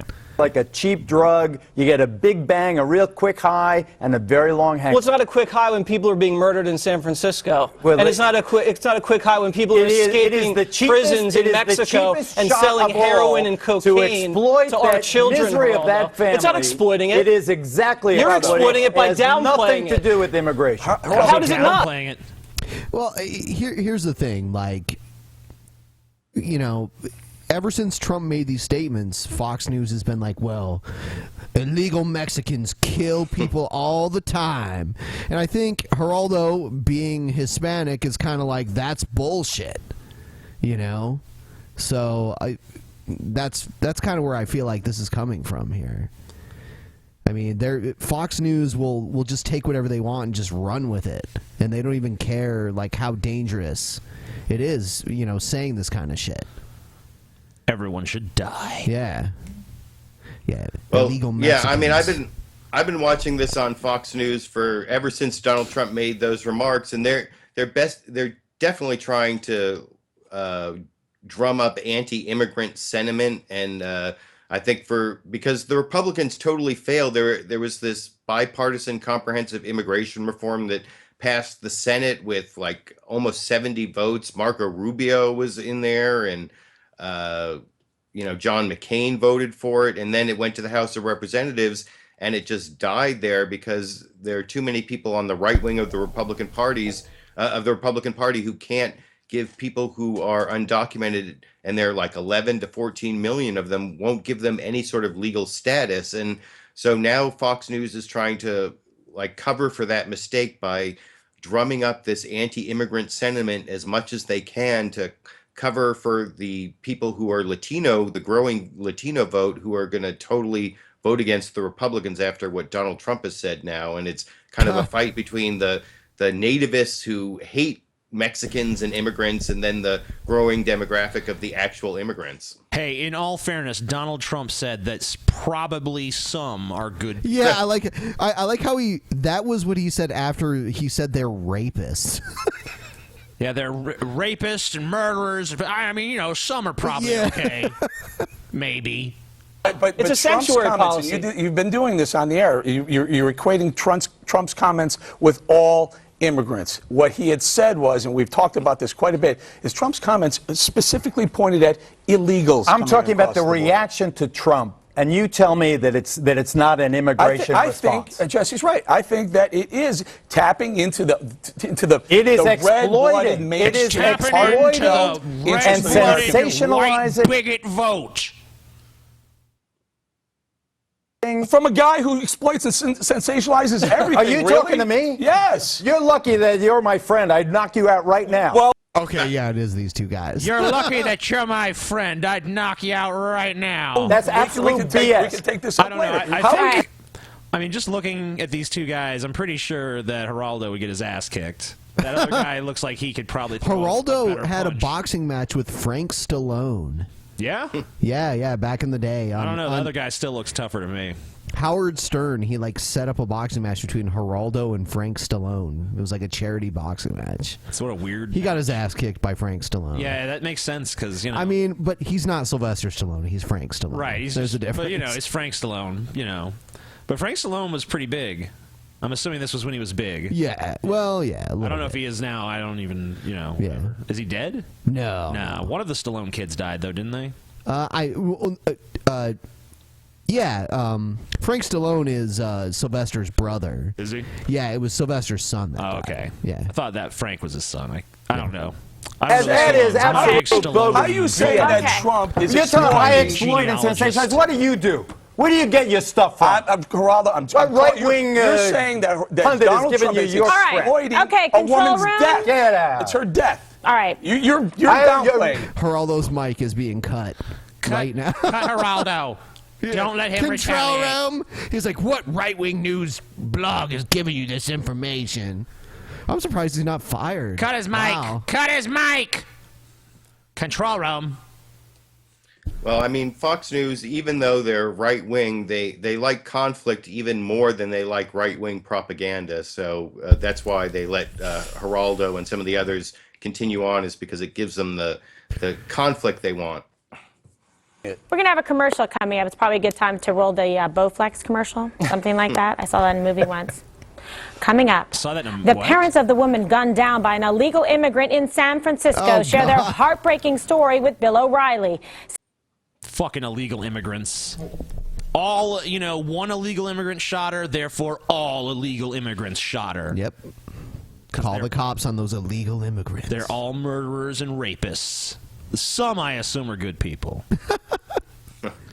I mean, that's what Donald Trump said, but I've actually been working in the area of immigrants' rights for a long time, and every single study, there's like a Pew study, there are several studies that show that immigrants and even undocumented immigrants commit crimes in lower levels than native-born people do. So it's all just a scare tactic. You fucking liberals and your so-called studies. I know, facts. It's the facts. I'm sorry. Facts have a liberal bias. Oh, no. No, they don't. You're a liar. I don't know. All right, so this next clip is a news story. I guess there was a Klan rally that before they got rid of the Confederate flag. There was a Klan rally planned, and then people were worried that maybe they might not have the rally anymore. So this is a news story to cover the KKK. They still had the rally, just in case anyone was worried about that. Gone, but some of the most notorious supporters of the flag are still planning a protest. The loyal white knights of the Ku Klux Klan are expecting a rally of 100 to 200 people on Saturday. When I reviewed this story earlier, when he said 100 to 200 people, I laughed so hard. Like, wow, attendance is down for you guys, isn't it? The 18th. Tonight, our Chad Mills spoke exclusively with Klan leaders. Chad. Of course, the Southern Poverty Law Center labels the group as America's most infamous and oldest hate group. While the Klansmen I talked to tonight made no direct threats, some of the things they said would be considered offensive to a lot of people. Nevertheless, we wanted to ask them why rally even after the flag's been taken down. Under the shadow of the American and state flag, the Confederate battle flag flies no more. A pad of concrete and sprinkles of rust are all that remain. He's been in the Klan for about 5-6 years. I've been into the Klan 17. The flag's removal is sad news to the loyal white knights of the Ku Klux Klan. It broke up. Look at these motherfuckers. The poor KKK. Flag got taken down. They don't look scary. They literally look ridiculous. What? Like Klan, a bad Halloween costume. The Klan is so cool, Ben. Come on. Look at them. They look awesome. We actually had a thing here in Ohio where this neo-Nazi hate group wanted to come and do their rally, but they would only do it if they were allowed to carry guns at the rally. And it actually went to court, and they actually won the right to carry guns at their neo-Nazi rally. Sweet. Nothing better than an armed Nazi rally. Isn't that great? I think that wouldn't cause anyone who disagreed with them to come armed to the rally too. Yeah, I once wrote a brief in favor of the KKK's free speech rights in Missouri. Yep. They wanted to advertise on the local national public radio station to say, the Ku Klux Klan or the Knights of Missouri, a white Christian organization, as an underwriter of NPR. And of course, NPR rejected them. And I wrote this brief for the ACLU in favor of their free speech rights. And I actually believe that we should not suppress that kind of speech because we should have it out there as ridiculous as it is so that people can hear what they believe. So you disagree with many of the other westernized countries out there that have laws against these kind of groups? Definitely. Yeah, no, I don't believe that hate, so-called hate speech should be suppressed. And I disagree with universities that have hate speech codes that there are threats, what are called true threats, and there's a First Amendment law on what constitutes a true threat. But beyond that, just because someone says something offensive, that should not be illegal or suppressed. I don't Yeah, think. I agree. Years ago, I watched a documentary about a neo-Nazi band that went all over the world and played, like hate music, basically. And in the U.S., they could advertise in newspapers and everything. And then, when they went to Europe, they had to do these secret underground shows. And they even said then, the U.S. is the most tolerant country of intolerance. Yeah, well, the Westboro Baptist Church. I mean, them too. They've won tons of legal cases And supporting coming the right from to the freedom other of way. speech. Yeah. And coming the other way, for sure. Yeah. I mean, the thing is that giving these people the freedom of speech has not made there be like this huge surge in KKK membership or anything. Most people look at them and say they're ridiculous. I mean, they're a bunch of guys that go around in white hoods spewing nonsense. I mean, it's ridiculous. All of our hearts that they made a decision. The government, instead of being Now look for here, I the think we people all and what think the people masks want, were a nice idea, but they could have been done better.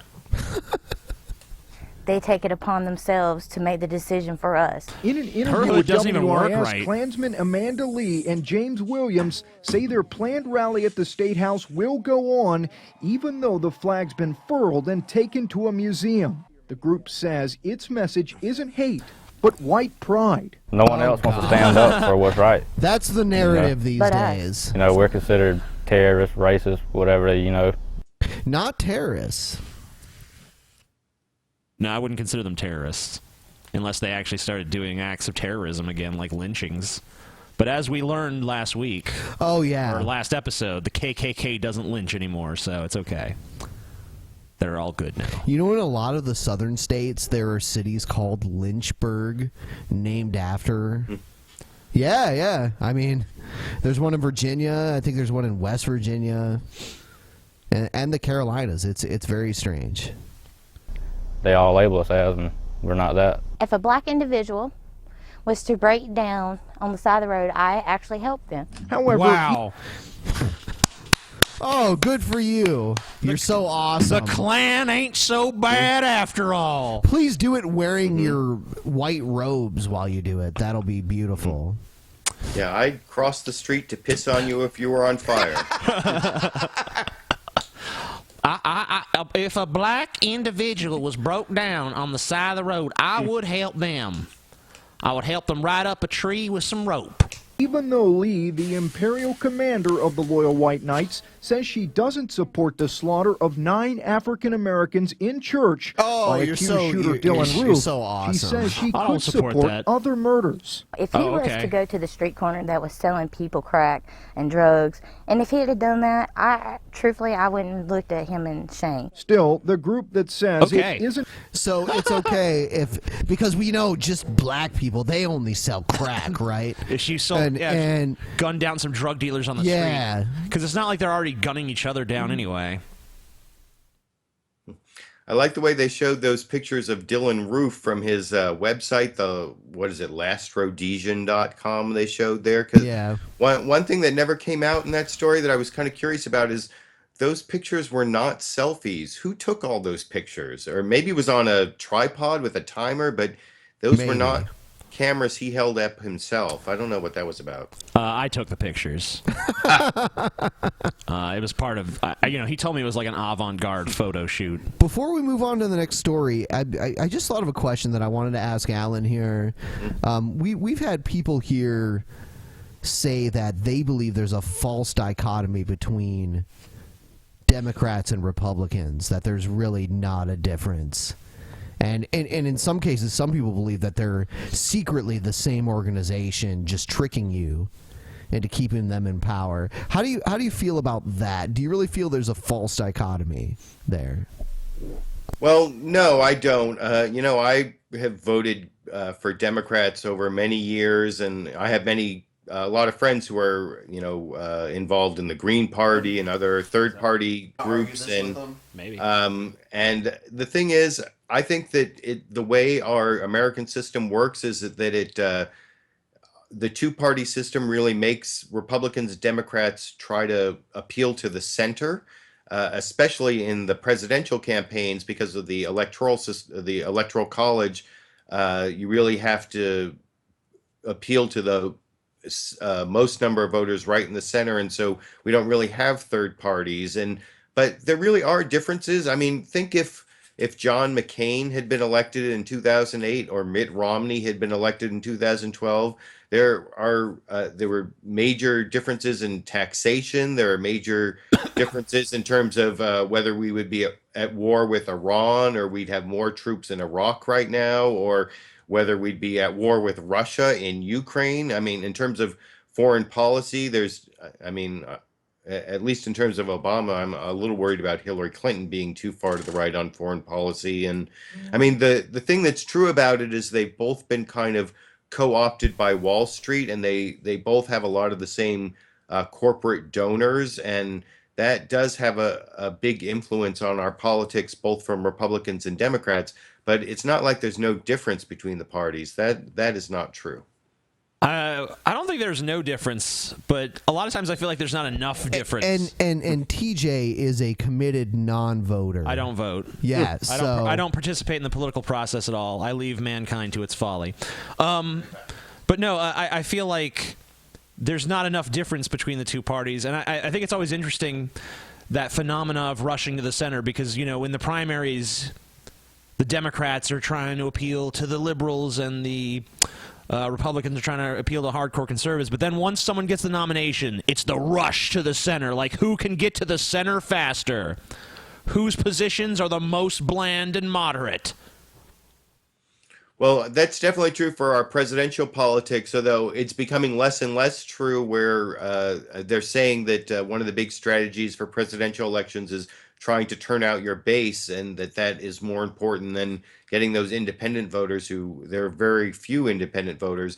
But there's sort of a counterbalance to that. The members of Congress are actually much more extreme, because a lot of times they're in these gerrymandered districts, and they don't have to worry about running against someone from the other party. They just have to worry about Republicans have to worry about someone even more conservative challenging them in the primary, and the same for the Democrats. So the Congress, it just becomes a conservative purity test. Right, and Democrats also have to worry about being not left enough for their primary voters. So the Congress is sort of a partisan counterbalance to the more centrist presidential politics that we have. It kind of does seem, though, like Democratic voters are not. They usually don't just want, like, whoever's farthest to the left, that's who's best. Whereas a lot of Republican voters do seem to want, like, whoever's farthest to the right, that's my guy. It seems like there's a lot more hardcore right-wingers than there are hardcore liberals, but I think there's more liberals overall. It just seems like there's a lot more moderate liberals and not so many moderate conservatives. Would you agree with that? Yeah, definitely. I mean, all the candidates in the Republican race claim to be conservatives. That's the way they win. But you don't hear Democrats claiming to be liberal or even progressive.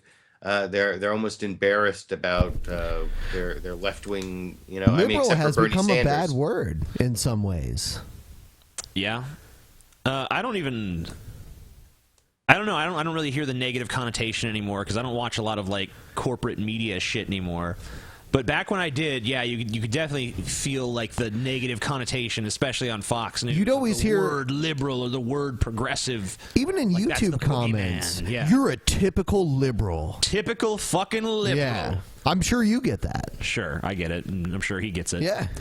Oh yeah, definitely. I mean, I've even had people tell me that I should change the name of my channel if I want people to take my, like, media criticism seriously, because there's a huge part of the population who won't even watch a video that comes from LiberalViewer. And but the word liberal actually just means tolerant, open to new ideas, not dogmatic. I mean, if you look it up in the dictionary, it doesn't even mean leftist. It's like all these qualities that people should actually aspire towards. You're disgusting. Yeah. You say you're liberal. Next thing you know, you're in league with Joseph Stalin. There you go. Stalin. Know who else was liberal? Stalin. Here's another story of someone's civil rights being violated. This is a story out of Arizona. Apparently, a police officer illegally entered a woman's home and handcuffed her while she was naked. And yeah, that's what we're going to play next. And here. they're making a toy of it, so the parents and yeah. A Valley woman naked and handcuffed, but never actually charged with a crime. Yeah, it's a story you might find upsetting because it happened in her own home, in front of her daughter, and all of it after the officer entered illegally. That cop is now off the job, retiring during an internal investigation. We want to warn you, this story After may he be gave her an difficult internal for investigation. younger viewers. The woman is planning to file a lawsuit, and she's only speaking to ABC 15 investigator Dave Biscobing. Because ABC 15 is the only legit news around. In Arizona. I don't want to touch you! Don't touch me! Under arrest. Don't touch me! On March 25th, a police call gone Under bad. arrest, bitch. Do we really need the ominous music to add to it? She's like literally totally naked, and this dude is just, and they're in her house. Yeah. Chandler police officer Doug Rose. You have absolutely no clothes on? No! I'm in the f***ing shower! What is wrong with you? You have no clothes on? What's wrong with you? Being naked in your own fucking house? Disgusting. What'll these criminals think of next? And the only reason this got the attention it did, and the right kind of attention that it did, is because it was recorded by the residents of this home here. And it's so crazy that it's still in some states it's illegal to film police officers. It's a violation of the police rights. In public. I mean, this is in her home. She can record whatever she wants there. No. I felt violated, and honestly, I felt molested. Esmeralda Rossi is the woman in that video. My daughter comes to the shower and says, "Mom, there's two officers at the door." So I just grabbed a towel and ran to the door. Officer Rose and a second cop wanted to talk about an earlier call involving an argument Rossi had with her estranged husband. The way he approached me was very aggressive and very angry, and it made me very uncomfortable. Records show Rossi told the officers to wait at the door so she could go get a cell phone to record their conversation. So I closed the door. I start to walk into my living room. I probably get maybe about five steps in, and all of a sudden I just hear boots running in after me. Illegal entry. Well, you know, there's actually case law that says that if you leave your door open at all, that's an invitation for the police to enter. Ah. Does that include leaving it unlocked? Well, she did say she closed the door, so they shouldn't have any rationale for entering, but I don't know. Let's hear the rest of the story. Telling me, "Stop or I'll arrest you." At that point, both Rossi and her teenage daughter started recording. That's when things really turned. Do you understand? Yes, I understand. Are you done? No, I am not. Do you want to go to jail tonight? I just... I'm asking you, do you told me. want I to don't go need to to jail answer tonight? that. Why don't we call him back and I'll take her to jail tonight? For what? And I'll get statements from those two What? over there when I get back over there, okay? No, you will not. No, you will not. You I'm are not under doing arrest. anything. You are under I don't want to touch you. Don't touch You me. are under arrest. Don't Please touch turn me. around and put Don't your touch me. behind your back. I didn't want to touch him. Please Don't turn touch around me. and Don't put your touch me. hands- What are you doing? To protect and serve. So it's going really well so far. The policeman is your friend, kids. The policeman is your friend, and if you ever have any trouble, just go to the policeman and he'll help you out. Did anyone catch what their reason for entering the home was? Why are they even No, there? I have no idea. She had some sort of dispute with her ex-husband, is what they say. Yeah, so like, what do the police have to even do with this fucking dispute? And what are they arresting her for? You have absolutely no clothes on? No, I'm in the f***ing shower. What is wrong with you? Go get your mom some clothes. I didn't want to touch you. Go get your mom some clothes. I didn't want to touch you. This was Go get not your mom a some proper, clothes. Treatment. Maybe of- they're Quit filming us and go do something else. Maybe they're arresting her for filming vertically instead of horizontally. Yeah. Citizen here. Mark Victor is Rossi's attorney. They plan to soon file a civil rights lawsuit. This was disgusting. This was barbaric. And this was very degrading. In her words, Rossi admits she took an attitude with the officer. Victor says, so what? I mean, any one of us would be upset if a police officer or any other human being barged into their home without permission. Doug Rose never responded to requests for comments. When we tried his home, a woman answered the door. Okay, well, he's not available right now. Will you let him know that we stopped by? Yes. All right, thank you very much. We never heard back. Rossi was So never surprising. charged. Oh, and he retired during the internal investigation, too. With any crime, and Officer Rose retired in the middle of an internal investigation. Chandler police determined Rose entered the home illegally without cause, and also his police report was missing critical details. So was video from Rose's body camera. Nothing was true in his report. The cell phone video, crucial evidence in the internal investigation. And even though the phone drops a few minutes in, it keeps recording. And for nearly 20 minutes, you can hear Officer Rose lecture Rossi in her own home. Naked. Don't take the attitude with cops because we don't play. When a cop shows up, you're not the one in charge. I don't care if it is your house. You understand me? The whole time. Wow. Wow. We're basically gods among men, and in any situation we arrive at, we in charge, bitch. We run the show. You think this your house, you in charge? Bullshit. We the motherfucking police, bitch. We want to fucking handcuff you naked and give you a lecture? That's our prerogative, bitch. You don't take no attitude with me, motherfucker. I'm the police. And while I'm here, you could probably chance to lose a few pounds while you're at it. Quit eating so many donuts, bitch. I'm motherfucking police. Yeah, that's like trying to turn the clock back to like the 12th century. Wasn't it like the Magna Carta in 1215 where the castle doctrine comes from, that the police don't have the right to like be in charge when they're at your house? What about the Constitution, illegal search and seizure? Well, of course, that, I mean, but that's even like 500 years later. I know. It's just crazy that someone can do that to someone. Popo's in charge, Ben. Don't matter. Rossi crying, her voice shaking, as Rose repeatedly forces her to look him in the eyes. I was molested when I was really young, and by an older man, and he was taller, and when I was standing there, I felt like I was back in that room. I felt like I was 7 all over again. Okay, I don't care about this emotional bullshit. Yeah. And no, but that's gonna increase her damages for pain and suffering when this lawsuit is successful.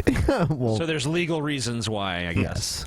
Rossi says the only thing worse, Officer Rose made her daughter remove the handcuffs. That hurt even more, to feel my daughter's hands on my hands and to feel her. What? What kind of police officer would be like, here, honey, come here, remove your mom's handcuffs? What? I mean, like, really? Is this part of training that they receive? Yeah. He followed procedure, Ben. He followed procedure. It's like some kind of fetish or something. She's naked. Yeah.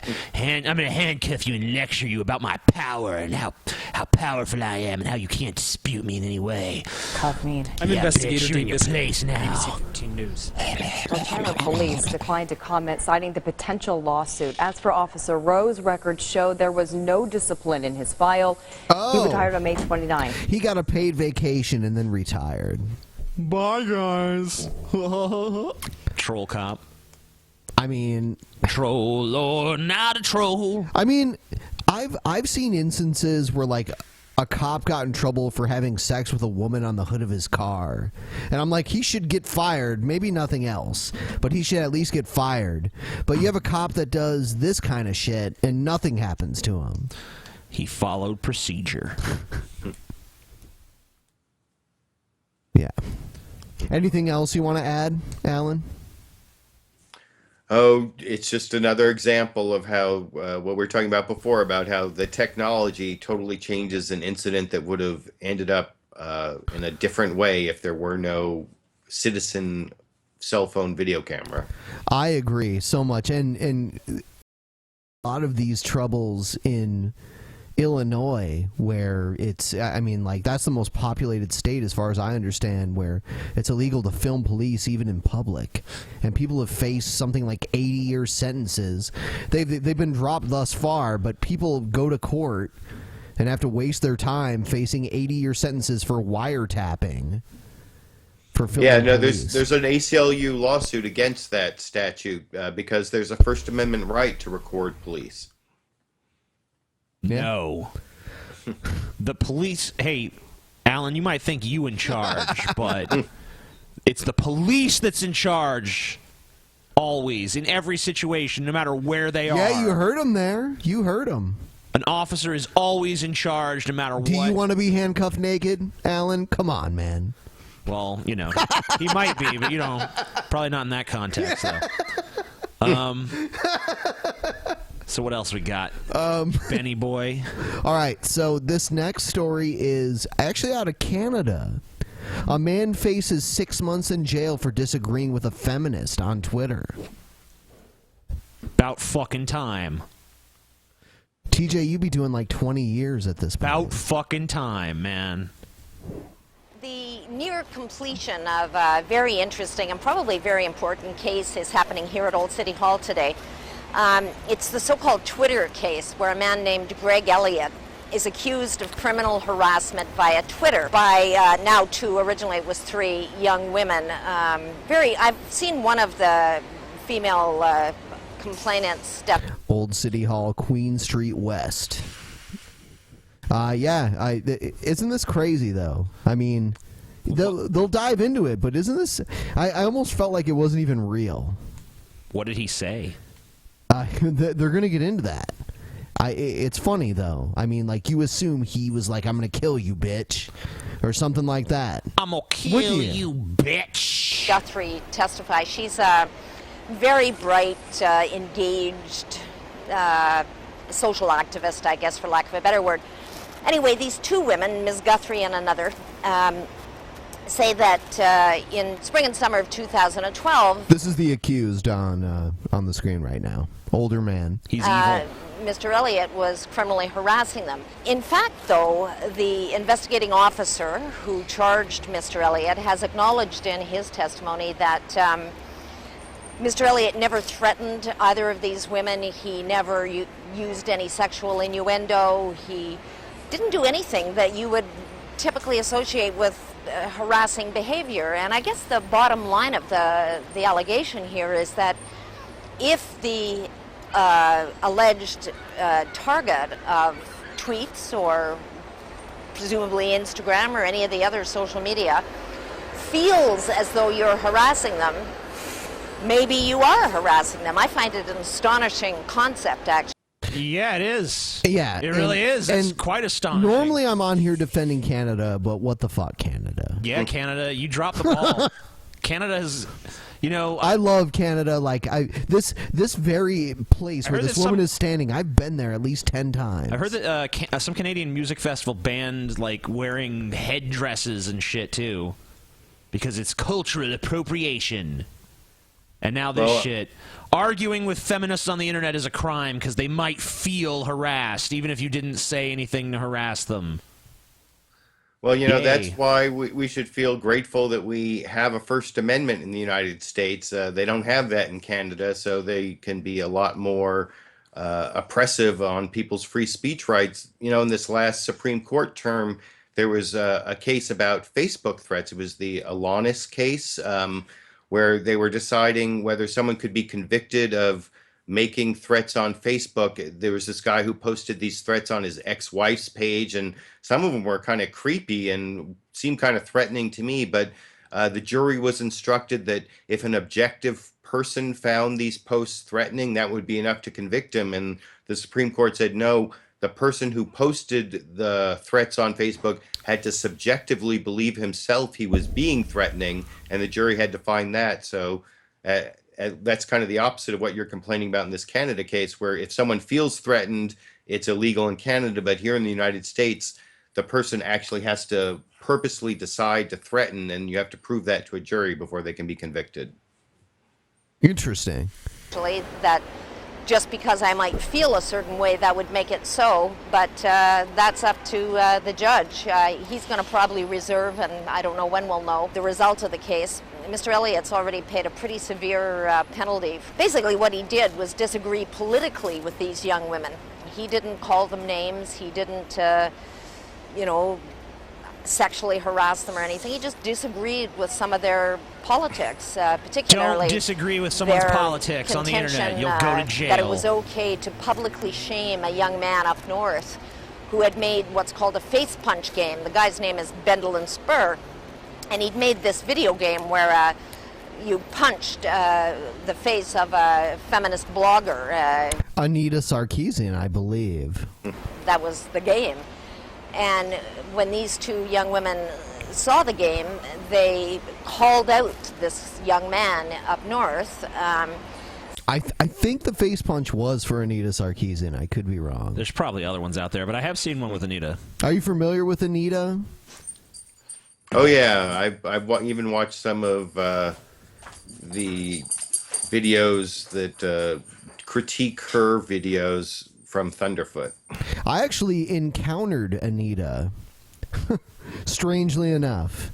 I went to a place here in Columbus, Ohio, where people get together and play board games, and all of a sudden Anita Sarkeesian walks in.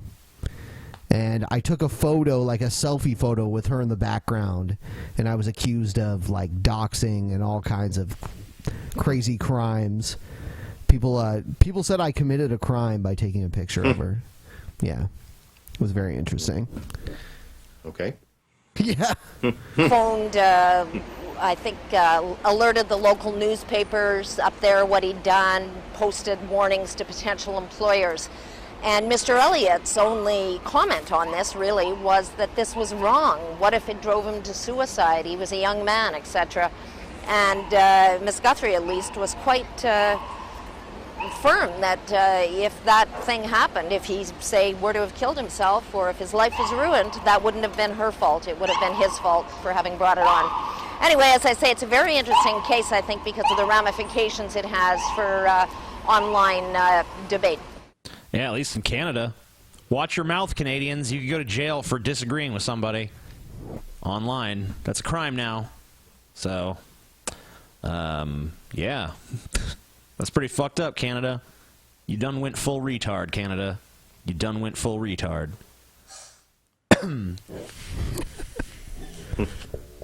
All right, so here's Josh Fierstein. Oh, great. What's up, Josh Fierstein here. Look, I'm the one that says everything that preachers are afraid to say, and we're going to go ahead and do it again today, and we're talking about Bruce Jenner. Oh my God, did he just say Bruce Jenner? It's Caitlyn. Talk about Caitlyn. It's not Bruce anymore. I'm going to call him Bruce. Why? Because Bruce is a dude. Oh my God, that's so bigoted. No, it's not bigotry. It's biology. Oh my word. What about his feelings? I mean, see, that's the problem today, is that too many people focus on feelings and not facts. Let's look at science. Who does science say that Bruce Jenner is? Well, science says Hold on. If you're going to look at science, then you should look at the DSM. And the DSM would say that gender transitioning is the treatment for the gender identity disorder that Bruce Jenner, Caitlyn Jenner, has. So you're not really looking at the science, but of course you never do, so why am I surprised? I wouldn't even call it a disorder, but even, like, according to the... I mean, in the DSM. Even homosexuality was a disorder in the DSM right, at sure. one point.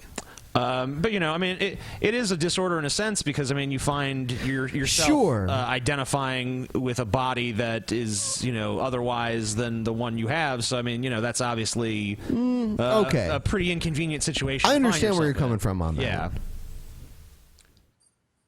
But I agree. I'm not a big fan of the DSM. You know, fugitive slave disorder was once a psychological disorder. So yeah, those fucking slaves want to be free. They just want to run away. It's a disorder. Something wrong with them. Got some kind of mental illness. You don't want to pick cotton all day, live in a shack, and be whipped? What the fuck is wrong with you?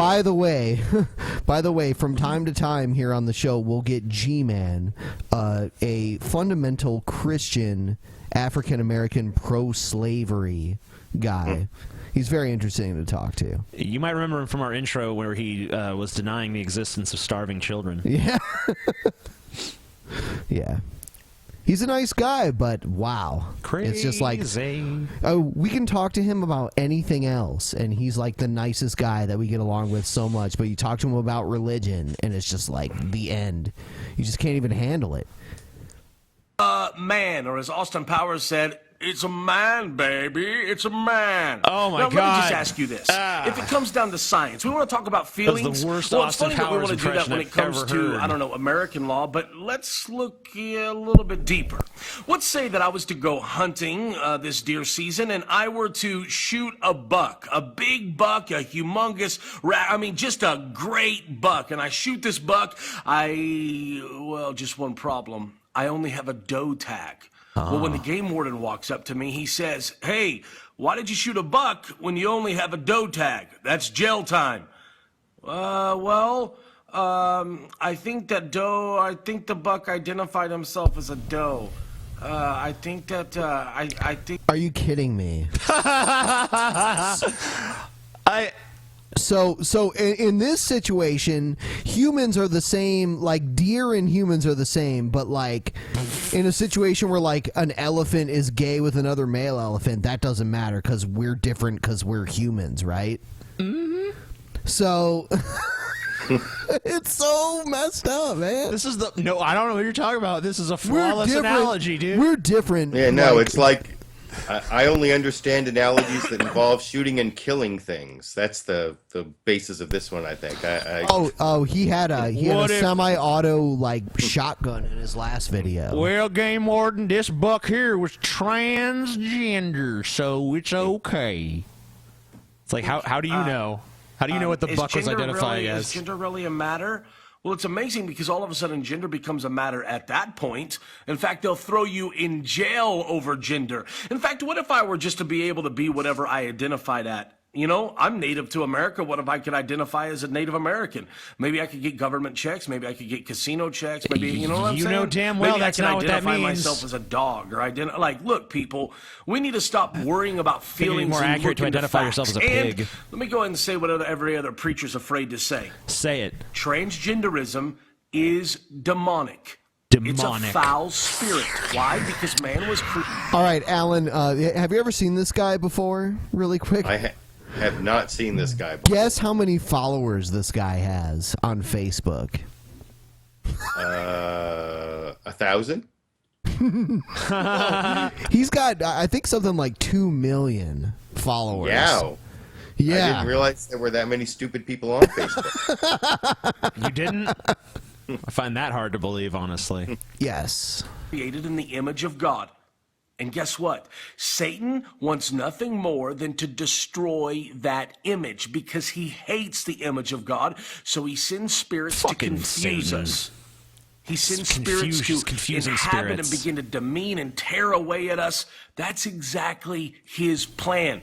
For every single one of us, and every single one of us, it's a different type of sin, but let's just call it sin because that's exactly what it is. So anyways, I pray for... So let's keep all sins like on a level playing field, right? So like, if you don't keep holy the Sabbath, Josh, like, I'm guessing, Josh, you don't watch football on Sundays, right? You got to go to church, you got to pray to God all day on Sunday. That's God's Keep holy the Sabbath. Don't work, don't film any videos. If not, you go to jail, man.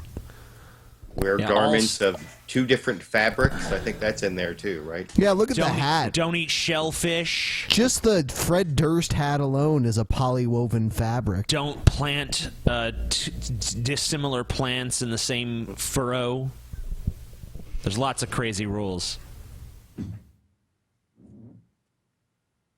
Oh, and also, if a woman's menstruating, she's supposed to go to the outskirts of town. So, Alan, how do you feel about the Prager Institute?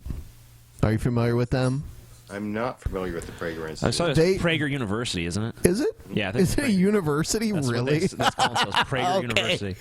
They're a highly conservative institution. They've made several videos that we've reviewed here on the show, and this one is entitled "How to Solve America's Spending Problem." And I think we'll all have some interesting commentary on this. This is going to be good. Both Democrats and Republicans complain about America's national debt, what a looming crisis it is, and how we have to do something about it. And well, they should. The numbers defy comprehension. Currently, the debt stands at around $17 trillion, much of that coming in just the last few years. Do you agree with what he said so far? In terms of the amount of the debt, yeah. I mean, that's and where it came from and when it came from. I mean, kind of so far. Okay. To put it simply, our government spent $17 trillion more than it took in. That's one huge deficit, wouldn't you say? Yep. How did it happen? To answer that, we have to focus on 3 programs. If at any point you disagree, Alan, just let us know. Okay. Social Security, Medicare, and Medicaid. Social Security is a government pension. Anything you want to say? Well, there's some wars missing. I see. Right. Yeah, I thought Iraq and Afghanistan would be on there somewhere. These are the main reasons. What are you talking about? Wouldn't the Bush tax cuts also be on there? Yes. This was actually accurate because, you know, all these conservatives, they only want to look at, like, the government spent more than it took in. Well, that's because Bush had these tax cuts that he kept going forever. That's why we weren't. That's one of the big reasons why we weren't fucking taking enough in, is because Bush decided to give all his fucking rich cronies on Wall Street big fucking tax cuts. Yeah, no, there's definitely for people over 65. What's that, Alan?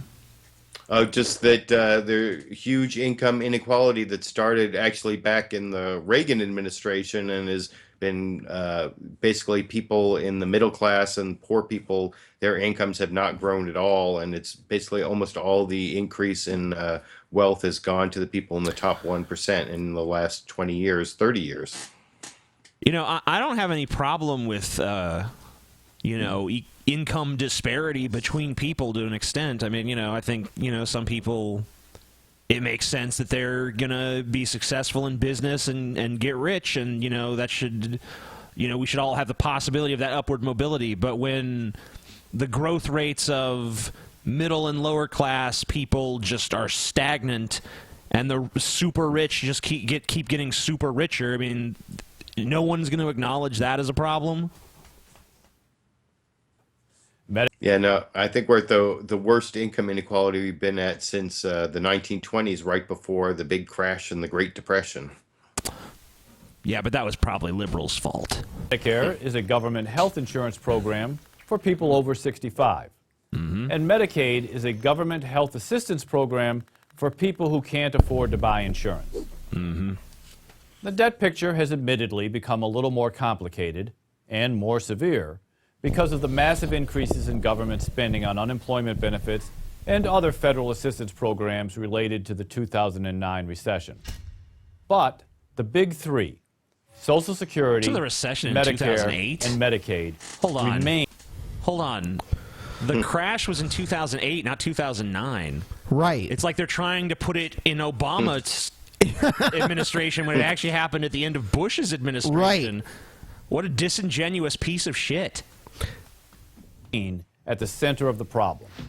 In fact, spending in every other area, including defense, all other appropriations, and other federal entitlements, though significant, make up a smaller share of the economy than has historically been the case. These 3 programs are not new. The first Social Security check was issued on January 31st, 1940. And Medicaid it was the and death Medicare came toll into of America. Since in the mid-60s during the administration of Lyndon Johnson. All 3 programs were greatly expanded in 1972 during the Nixon administration.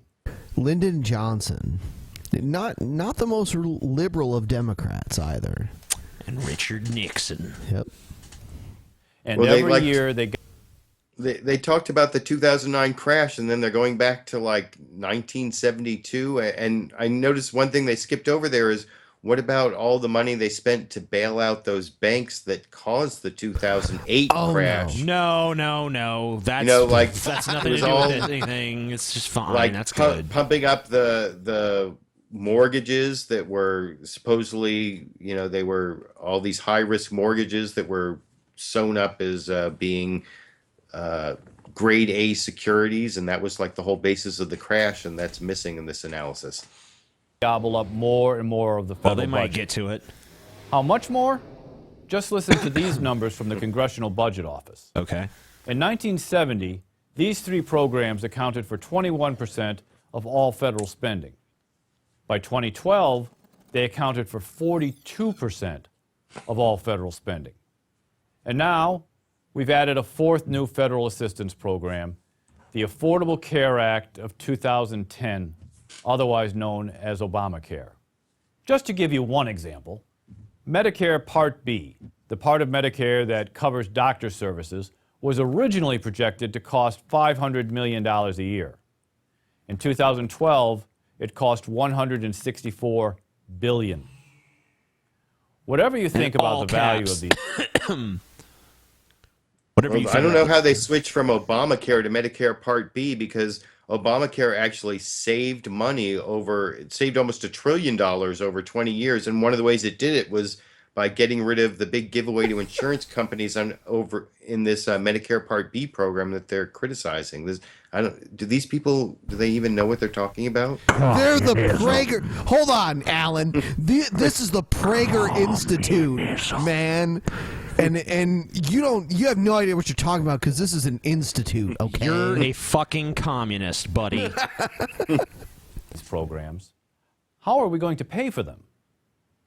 The Congressional Budget Office projects that before today's 25-year-olds are ready to receive Medicare, these four programs, Social Security, Medicare, Medicaid, and the Affordable Care Act, are expected to cost more than all the money the government collects in taxes. That would mean we would have to borrow money to pay for everything else. Our armed forces, road repair. Okay, well, I like how you mentioned the first one there, because we're definitely spending way too much money on that. Do we need... How about you? Both of you. I'll ask both of you guys here. How do you feel about spending all this money on bases in other countries that we haven't had hostile relations with since World War II? Should we close those, or should we keep those open? Yeah, I don't think that America needs to maintain a military empire at this point. In Japan or in Germany or in Italy, do we need those? I mean, they probably shouldn't just be gotten rid of because it employs a lot of people, but, I mean, I almost look at the military as like a social welfare program in a way, but I've always thought it would be interesting if they actually tried to, since America has shitty infrastructure, they should try to expand the Army Corps of Engineers and actually put these guys to work on public works projects. But they're too busy in Iraq. Right yeah, come on, man. They're too busy playing God around the world. So, Alan, how do you feel about that? Well, we spend more money on defense than the next 10 countries in the world combined? I don't know exactly what threat it is that we're preparing our military to fight against, unless it's the threat of budget cuts in congressional districts where people have powerful positions that allow them to change our budgetary priorities. It's all, I mean, it's like we're trying to fight Soviet Russia in 1985. It doesn't make much sense. The thing is too, about this video is man, if we offer all these social safety nets, America's just going to go bankrupt. It's well, why hasn't that happened in all these other countries that have all these social safety nets? I mean, they go through their boom and bust cycles like any other economy. But do we want to be held to the same standards as those people? But I mean, they act like this is some wild new idea that if we try it, we're just going to be fucked. But it's been tried. It's been tested. It fucking works. Yes. And we went to many of these countries, and we never felt like society could collapse at any moment. Yeah, there's you go to fucking London and just people starving in the streets, emaciated children. It's G-man, here you go, man. See? Everything. So what do we do? Well, we could increase taxes massively. But to raise the kind of money we'd need, we'd have to significantly increase taxes on everybody, especially the middle class. And the penguin, That means apparently. taking a lot more money out of your paycheck and mine. Because if you think we could get what we need from the rich, well, think again. Think again. If we took all the earnings of people who make more than $1 million, a 100% income tax, that would only net us a little more than $600 billion. And obviously, we could only do that once. Okay, the fallacy in that particular argument, I've heard that many times, is they're talking about the earnings of all the people, but what about the assets of all the people? How much money do they actually own? They're just talking about the money that they earn every year, but not like the huge amount of assets that they hold. Does that include the corporations as well? They're just talking about people. I guess corporations are people, though, so maybe it does. They are people now. Mitt Romney said that corporations are people, my friend. My friend, corporations are people. And much more practical one. Here's his answer. I can't wait. Is to cut spending. Yep. Specifically, cut the rate of growth of the 3 legacy. On the military, right? On the military. No, not that. Hold on, wait. No, hold on. Isn't that what we spend the most money on? No, man. Military needs to be left alone.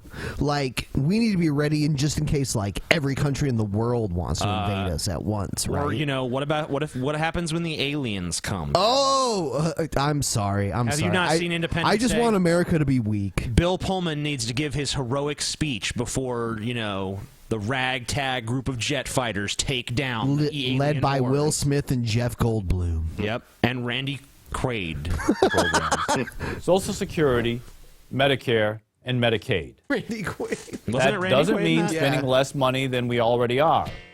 It simply means not increasing our spending as fast as we have been. So all of the and social cut Obamacare entirely. all of the social safety nets, get rid of those. Don't get rid of them. Just don't increase spending to them. build make them insolvent. That's more the solution. airplanes that just sit in like an airplane hangar and are never used, right? Yeah, that's what we need. We need jets and tanks that the military doesn't even want. Yeah, and and we have to maintain our huge, expensive nuclear arsenal that is obsolete since the Cold War. Yeah. We face no nuclear threat whatsoever. What about ISIS? Oh yeah, they're so powerful. ISIS. They have so much influence. Social Security would be a good place to start. In 1940, the average life expectancy of an individual in the United States was less than 65, the age at which people begin to get Social Security. Today, average life expectancy in the U.S. is almost 80. Obviously, it's time to move the age at which Americans receive Social Security to reflect 81. Our longer lifespan. There are a lot of common sense reform ideas out there. So that so many people don't get it, and they pay into it, and they don't get it? Is that like your goal? That's, they want you to pay into a system and then get nothing out of it. I mean, like, how many people can work in that part of their lifespan, 75 to 80? My uncle's husband died last year or early this year, and they figured out that he had paid something like $60,000 in his Social Security or some crazy amount, and he didn't get any benefit out of it because he didn't make it to 65. So he could have put all that into a bank account, yeah, and got it back. But I mean, obviously some people are going to die before they're eligible. And they probably couldn't have been married because they lived in Missouri, right? So they went to some other state and got married. And Missouri, Missouri at the time actually would recognize same-sex marriages from other states, even though they wouldn't allow them to be performed there. So did he get any benefit? Mm-hmm. Okay, but not from the Social Security, right? Or if he we got don't like enact a a meager few of them, little death benefit thing, or thing maybe. Soon, we're just going to continue to watch the debt grow bigger and bigger. This issue, controlling spending, should be of intense interest to everyone, but especially Americans under 30. If we go on spending much more than we take in, well, I am 30, they're so the I don't ones have to who be are going to be concerned. left holding the bag. I'm not under 30. Me neither. So the next time a politician proposes a generous new government benefits program, the first question should be, where is the money going to come from to pay for it? What about when George Bush got elected and he sent everyone a stimulus package? That was Where'd that money come from? Everyone got a check for $600. So you mean to tell me if I vote for you, I get a check for $600? It did happen. Actually, it happened twice under Bush, didn't it? But that's okay. I think like when he first got elected, everyone got a stimulus package, and then And it's weird because, you know, it's very strange because at the time they were doing that, they're like, this is going to stimulate the economy. And actually, you know, it probably kind of did. But now that, they talk about raising the minimum wage, all the Republicans are like, that's stupid. Why do we want to, give all these other people more money? It's like, wouldn't that stimulate the economy? Because now the people who actually spend their money instead of just hoarding it away are actually going to be spending it on things like goods and services because they have more income. But then the Republicans are like, no. I don't understand that. Yeah, like when I think they said to give. I'm sorry. I think they said to give the employees at McDonald's $15 an hour. McDonald's would have to raise the price of like a quarter pounder by like 15 cents or some ridiculously low amount like that. You can look up the exact statistic because I don't think I got the numbers exactly right, but it's a meager amount. So this would not be some proportional thing where all of a sudden they're going to be charging $10 for a hamburger to make up for the loss or some shit. I don't know. When I studied economics, I think they said that price was set by the laws of supply and demand, and then they decide how much they're going to pay after they figure that out. But actually, the price is more set by the demand than by the amount it would be. Their profit might be decreased a little bit, but increasing wages doesn't really increase the price that much. No, it doesn't. That's the point I was trying to make. It's like, there probably would be a price hike, but it would be so insignificant compared to the fucking amount of money people would be making that had previously been making, not even enough to live on. I think they did a study not too long ago that showed that people who had a full-time minimum wage job could not afford an apartment in any state, or not afford a one-bedroom apartment or a two-bedroom apartment or something like that. At least not without some form of government assistance. And if he or she is honest, there's only one answer. From you. I'm Michael Tanner of the Cato Institute for Prager University. Join Prager University. Subscribe to our YouTube channel. Everyone go do that immediately. Join the Prager University YouTube channel for more of their delightful content. Oh, yeah, that guy Prager, he's like a radio talk show host, right? I think I know who that guy is. Maybe. Not the guy who was talking, but that wasn't Prager himself. Yeah, I didn't know. So he's like a Rush Limbaugh kind of guy? Yeah, I think he's like some conservative Jewish talk show host.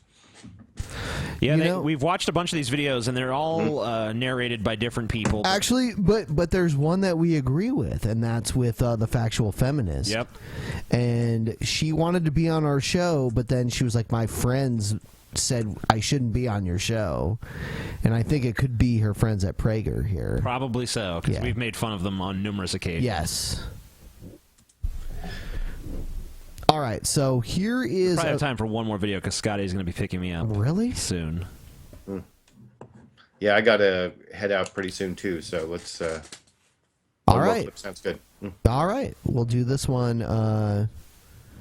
Shit. Oh, and by the way, everybody, the private show is happening on Saturday. That's tomorrow at 6, and if you're a patron, just... keep your eyes on your patron box, and you will receive the URL there. So if you qualify for that, yep, boom.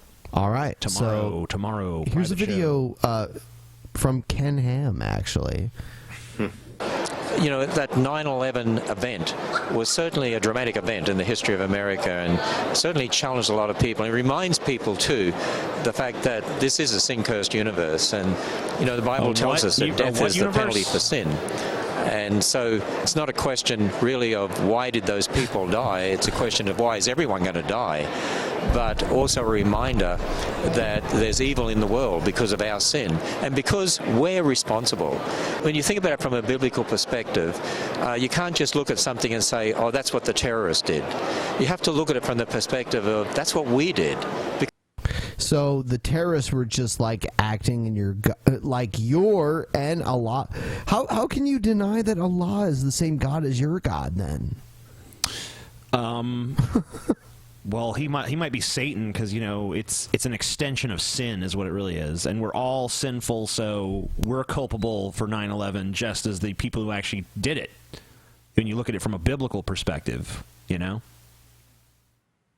Well, I mean, that's the real big selling point of any religious perspective is that everything makes sense. That's what he's trying to tell everyone. Everything makes sense. If you really pay attention, it all makes sense. Everything.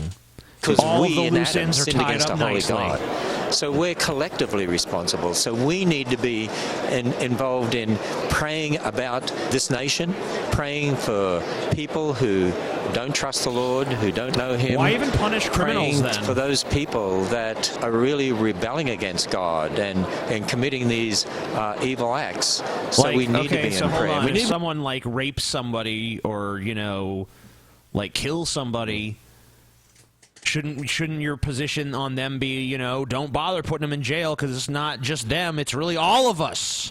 We're all culpable because, you know, we sin and we live in a sinful world and we need to pray and we need to get right with God. be in prayer for this nation because I believe that this nation, personally, I believe from a perspective of reading Romans 1, that this nation is under judgment by God.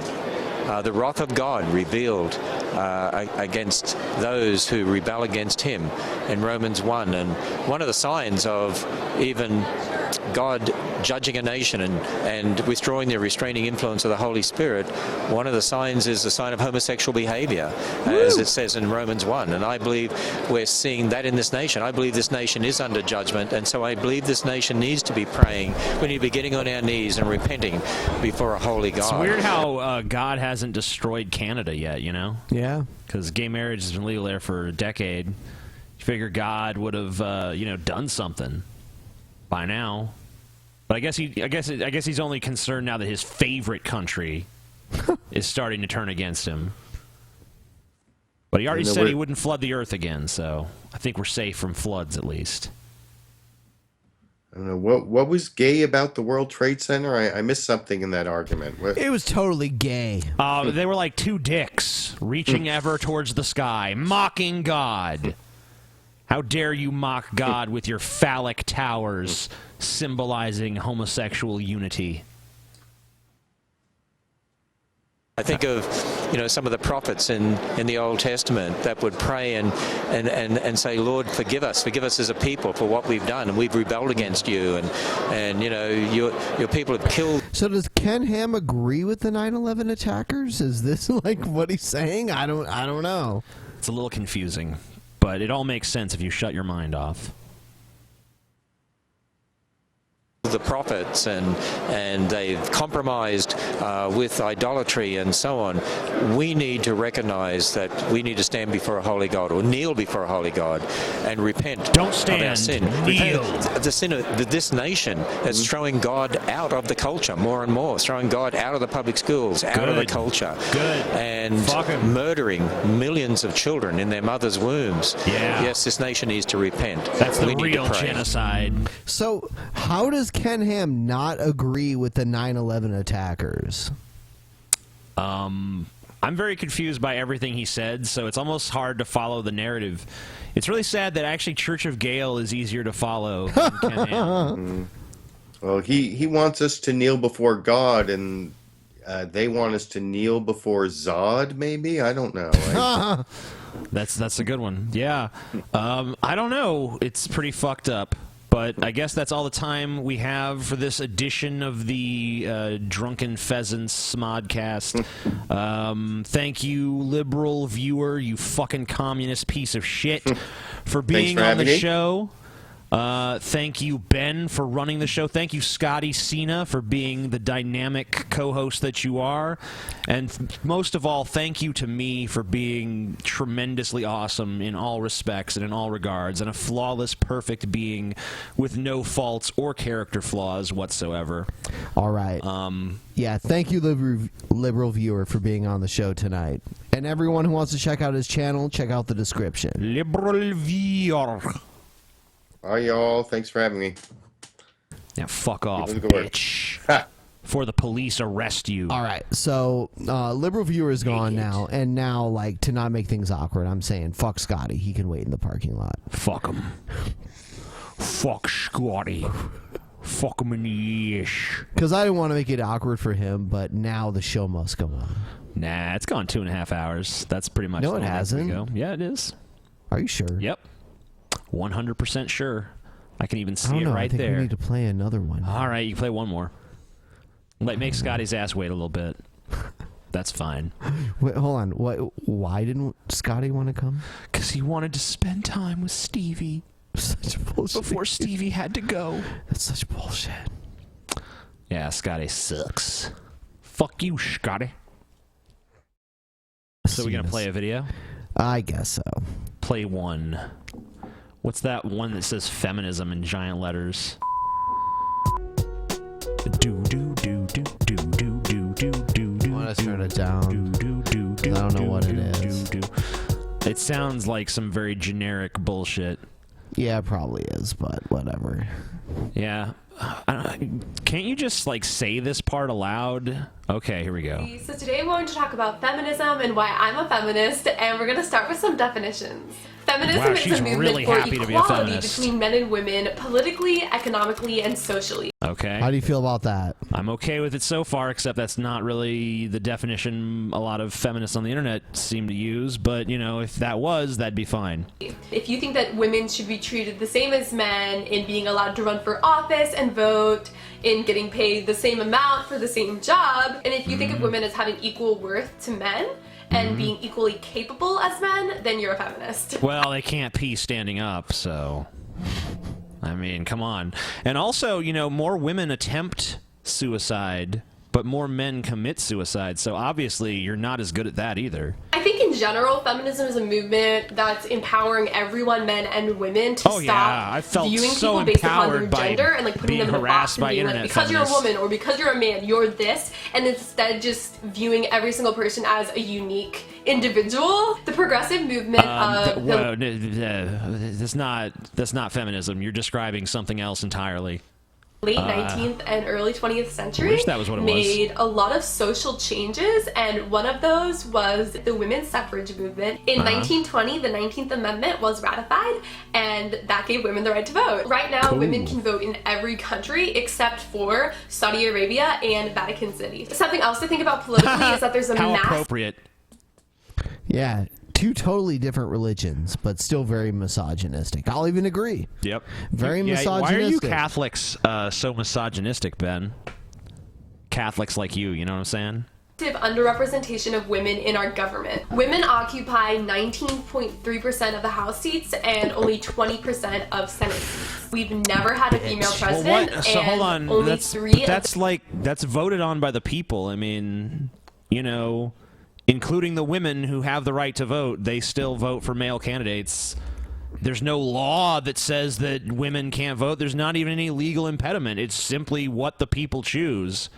So you could find fault with the people, but there's nothing wrong with the fucking political machinery that's set up now. There's nothing about it that is intrinsically disadvantageous to women, and unless you can demonstrate otherwise, what are you fucking talking about? The 9 Supreme Court justices are women. 2 of them were recently added within the past, like, 10 years. Because there's so... Yeah, and I agree. There's more women than black people. But even so, I'll give them, black men had the right to vote before women in America. Yeah, and they were slaves. They went from slaves to being able to vote, but that women still couldn't vote until like yeah, and I agree 40, that's 50 fucked years up. later.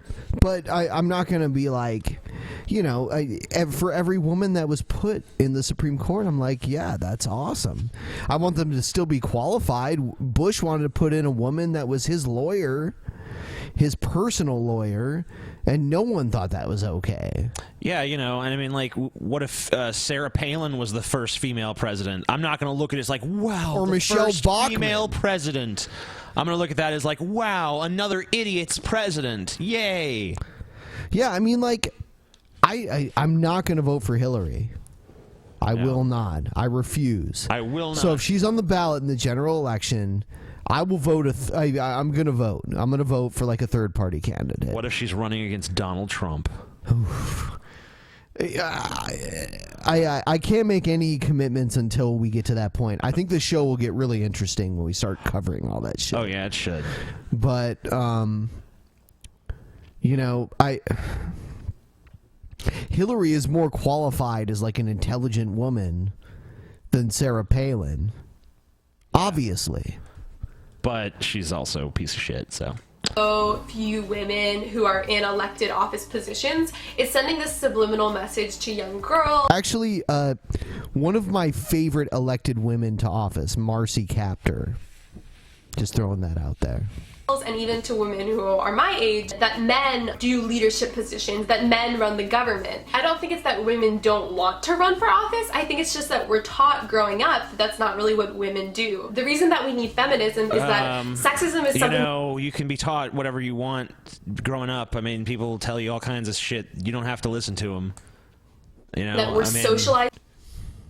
You can. Do you think I turned out the way that the fucking school wanted me to? No. Do you think they were encouraging me to become a long-haired fucking stoner who rants on the internet? That's not the job I was conditioned for. I fucking made my own goddamn decisions. To accept as young children, and we grow up having these preconceived notions about the world and about gender roles that aren't true, and it's this vicious cycle where young girls are not seeing females in these leadership positions as much, and then they think that that's not even an option for them or something that they want to aspire to. And so what feminism does is it kind of comes in and it messes up that cycle of inequality economically. So I think that this is the most simple one. What feminism does is picks on people for their taste in video games and movies. For doing the same job. In the United States, and I'm sure Lawrence of Arabia doesn't pass the Bechdel test, so it's a piece of fucking shit. We're feminists. I'm gonna fuck your ass, and then you're gonna be humble. Yeah.